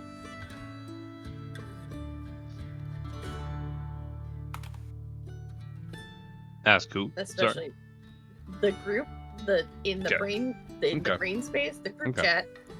Group chat. Wife chat. In the group chat, she's gonna ask that everyone kind of like keep an extra close eye on him, and the things that he does, because on your teacher man. Yes. Oh. He may Now have you helped think he's her. suspicious. Well, because he may have like helped teach her things and stuff, but now he's talking about going against the order of things that she was raised to believe in. Morality check time. All right. Yeah. So, well, I'm definitely gonna bring that up. It's like, okay, now you think he's suspicious? You. See, I always thought he was suspicious.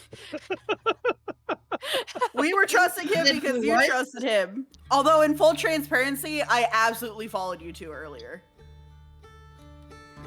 That's not surprising. I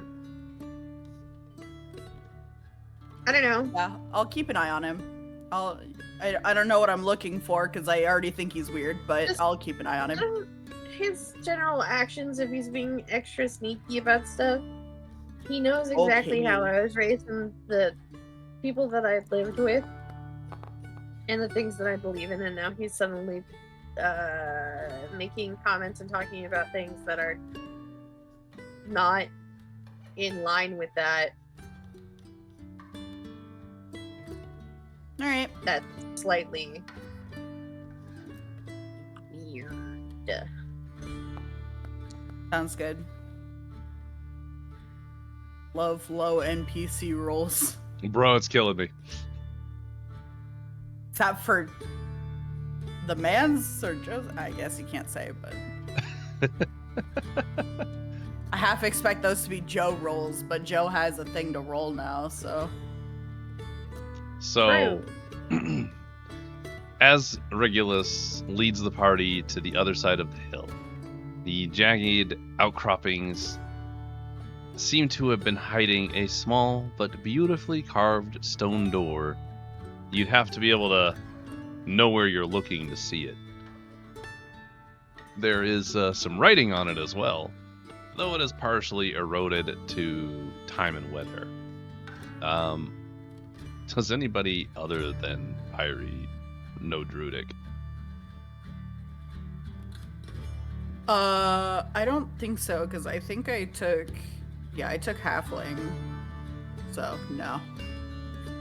I have Halfling, Draconic, and Elvish. That's it. Yeah, Okay. no common, halfling, and gnomish.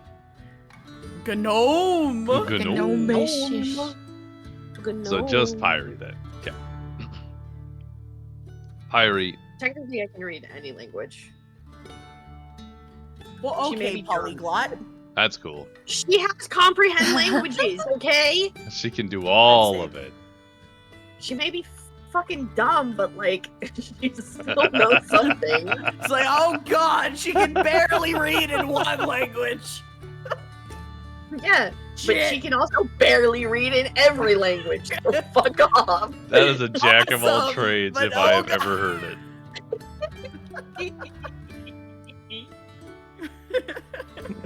So Pyri, on this door, you can make out some of the words. A lot of places have been degraded too much where you can't read them anymore. The words that you can read go as follows. Final resting place of dedicated of Thesaurus light touched by open Can I get that in writing? You sure can, because Yeah, can I get your Morse code written out? beep beep beep beep.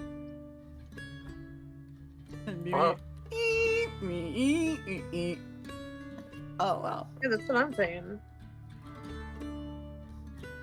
Touched by open.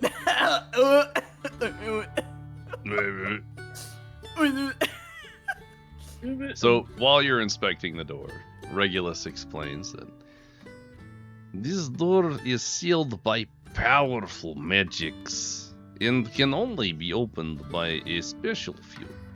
The few who control life and death with mastery over nature and necromancy. And he's going to turn towards Pyri. Only Pyri can open it. Can I insight him? Sure. Can I? What are you trying to insight figure? his intentions here. I want to suss out if he's being like sneaky or genuine, or like is this coming from a place of intrigue, or is this like he's got alternative like evil plans? Like, Okay, you might have I to just- be like more specific about what you want. more specific? Like, that was like 8 things. You know All how right. when an evil Oh. mastermind tries to like manipulate someone, but they seem really kind, but then they have that evil sneaker and glare kind of nonsense? I'm assuming that's what they mean. Yes. Yeah. I see. It's the are you Also- secretly evil vibe check, or are you just a Also- really nerdy dude, nerdy for magic? Wait, can I also just, I don't know, would it be insight or perception? If you're trying to glean his reaction or motives, it's insight. Okay, insight. Almost 20, Damn. but 23. Because, like, he's the one, he's talking to me, so, like, you know. Yeah. I'm just doing it because you asked me to vibe check him extra than what I'm already doing, which is I think he's Yeah. crazy. So Which, yeah. You know, it doesn't hurt to have extra vibe checks. roll So- for vibe check. Both of you, 5 check. Both of you insight rolled, and you got higher than a 20. Yeah. Regulus Sure did. is more or less salivating, waiting for Pyri to open the door. He's being honest about that, that much is clear. As far as his motives go, he's incredibly keen to get inside. That's pretty much all you really get out of it. As far as his relationship to or with Pyri, it's a little harder to glean. Then I would mentally say to Pyri, like, he's really chomping at the bit to get in here. Are you sure you know what he really wants out of this? If you're the only one that can open it? Have Like, how do you know he's not using you? I have ideas, but, Be prepared for a fight. Idea. Oh, oh God. What'd you do? I said, You just said to be prepared for a fight. yeah. Sick nasty. Anyways, next time on Dragon Ball Z. So wait, actual question. Are you opening the door or not opening the door? I'm gonna open the door, but also, like, Be I'm ready. just saying next time Dragon Ball Z, because I know. next time with Dragon Ball Z. I was getting it to a particular spot. We're like right Lord. there. I know we're slightly Here over, we so go. apologies. We're opening the door. Unless you It's have a gonna be particular terrible. plan for this particular stopping point, it's like momentarily we'll be stopping. Yeah, no, this is the stopping point. You got it. All That's right. what I'm saying. I'm like, this is the stopping point. This is the Is- stopping point. Stopped here. Perfect. I Oh God, we're opening the door. rolled a 21, 23, and 21, respectively. Gleaned that Regulus was salivating at the door opening and was being honest about Pyri being the only one who can open it. No further information.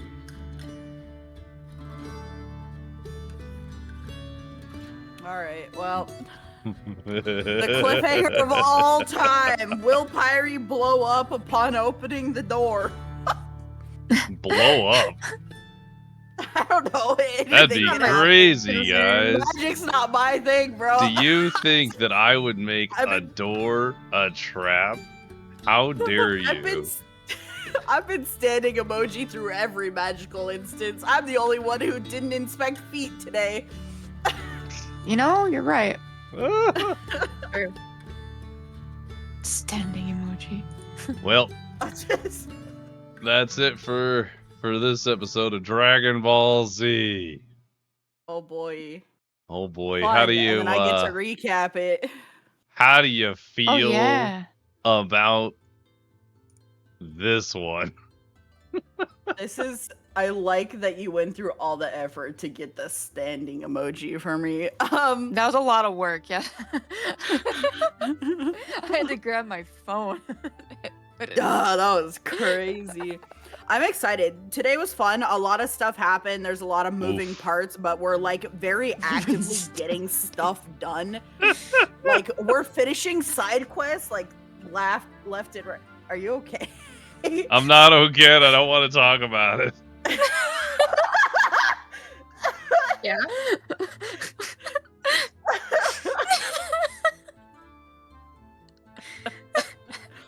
Awesome.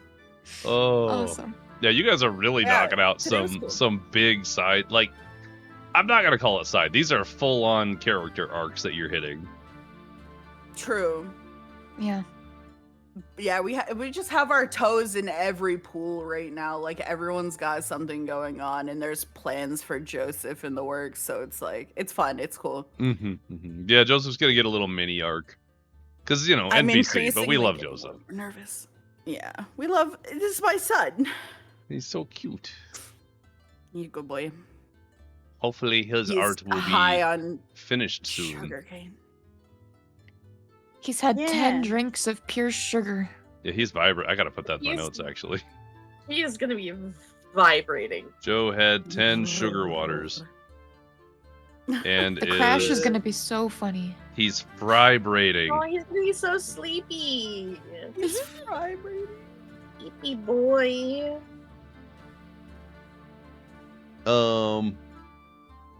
My favorite part of today's I really want to ask. Was when Mads very late told their favorite part of last session to barely make the easiest DC known to man for a basic skill. I had to get a 5 and I got a 43. It was awesome. Honestly, that was pretty great, yeah. Yeah. Does everybody love-hate their arc characters? Liara hasn't gotten to get too deep on it yet, but hate their arc. Yeah.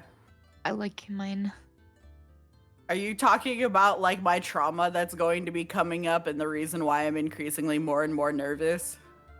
We'll get there. Don't worry about it. It's fine. Yeah. Don't be triggered by music or anything.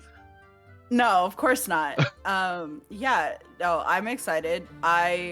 Unironically, I liked my interaction with the snake today. That was unintentional, but really cool.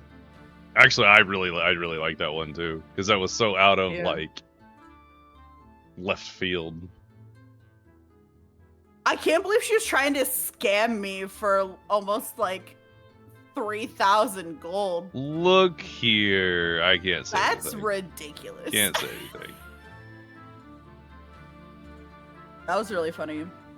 Yeah, reasons. There are reasons. There's always a reason. Yeah, I still don't trust it, by the way. Like, if I ever find out that that's a Yuan Ti, like, I'm probably going to kill it. Bennu can just be mad. Like, with the state of the Isles, I'm telling you right now, I'm probably gonna kill it. So hopefully I never find out. That's fair. The Isles are going through some stuff right now, you know? Yeah. I'm gonna be mad on behalf of all of Silversong, for real. What, the big smonky silver song with the X on it? That one? Yeah, I'm gonna put all of that weight onto this one snake that asked for asylum and be like, that's you. wasn't even there. Didn't do that. For sure, probably was more our fault than anything else. You! For sure No, it's was that our guy's fault. Damn.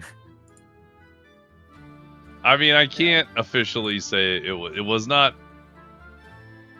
directly your fault. You might have had the ability to influence it, but you know. Yeah.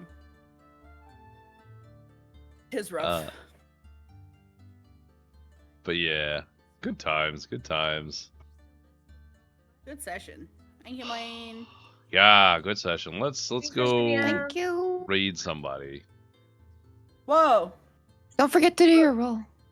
Oh, Mr. DM, you Whoa. roll to steal your panties and hopefully not lose another one because that would make me. Oh, That was That was terrifying. I almost left the call. You can't take my panties if I'm not there. You can because it's just a part of the overlay. It's just an OBS overlay. It's fine. I'm not doing Oh, scary. okay. Let me get this. Let me hit all the buttons. Okay. So, oh god. Okay. Go follow my streamer friends. They're awesome. If you want to play in one of these insane sessions, you can sign up to be part of the next campaign on the wait list at that website right there. You just click on that, you go straight there. And then Play in the D&D. meantime, play D&D. I heard it's good for you. Yeah, here's something like really bad therapy. Something to tell your therapist about. When they're That's like, true. what traumatized you? And you're like, let me tell you what my DM did this week. It's like, you're what? My dungeon master, keep up.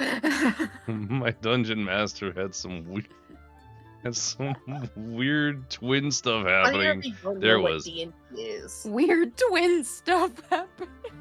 It's funnier if they don't know what D&D is, though. Oh, It is.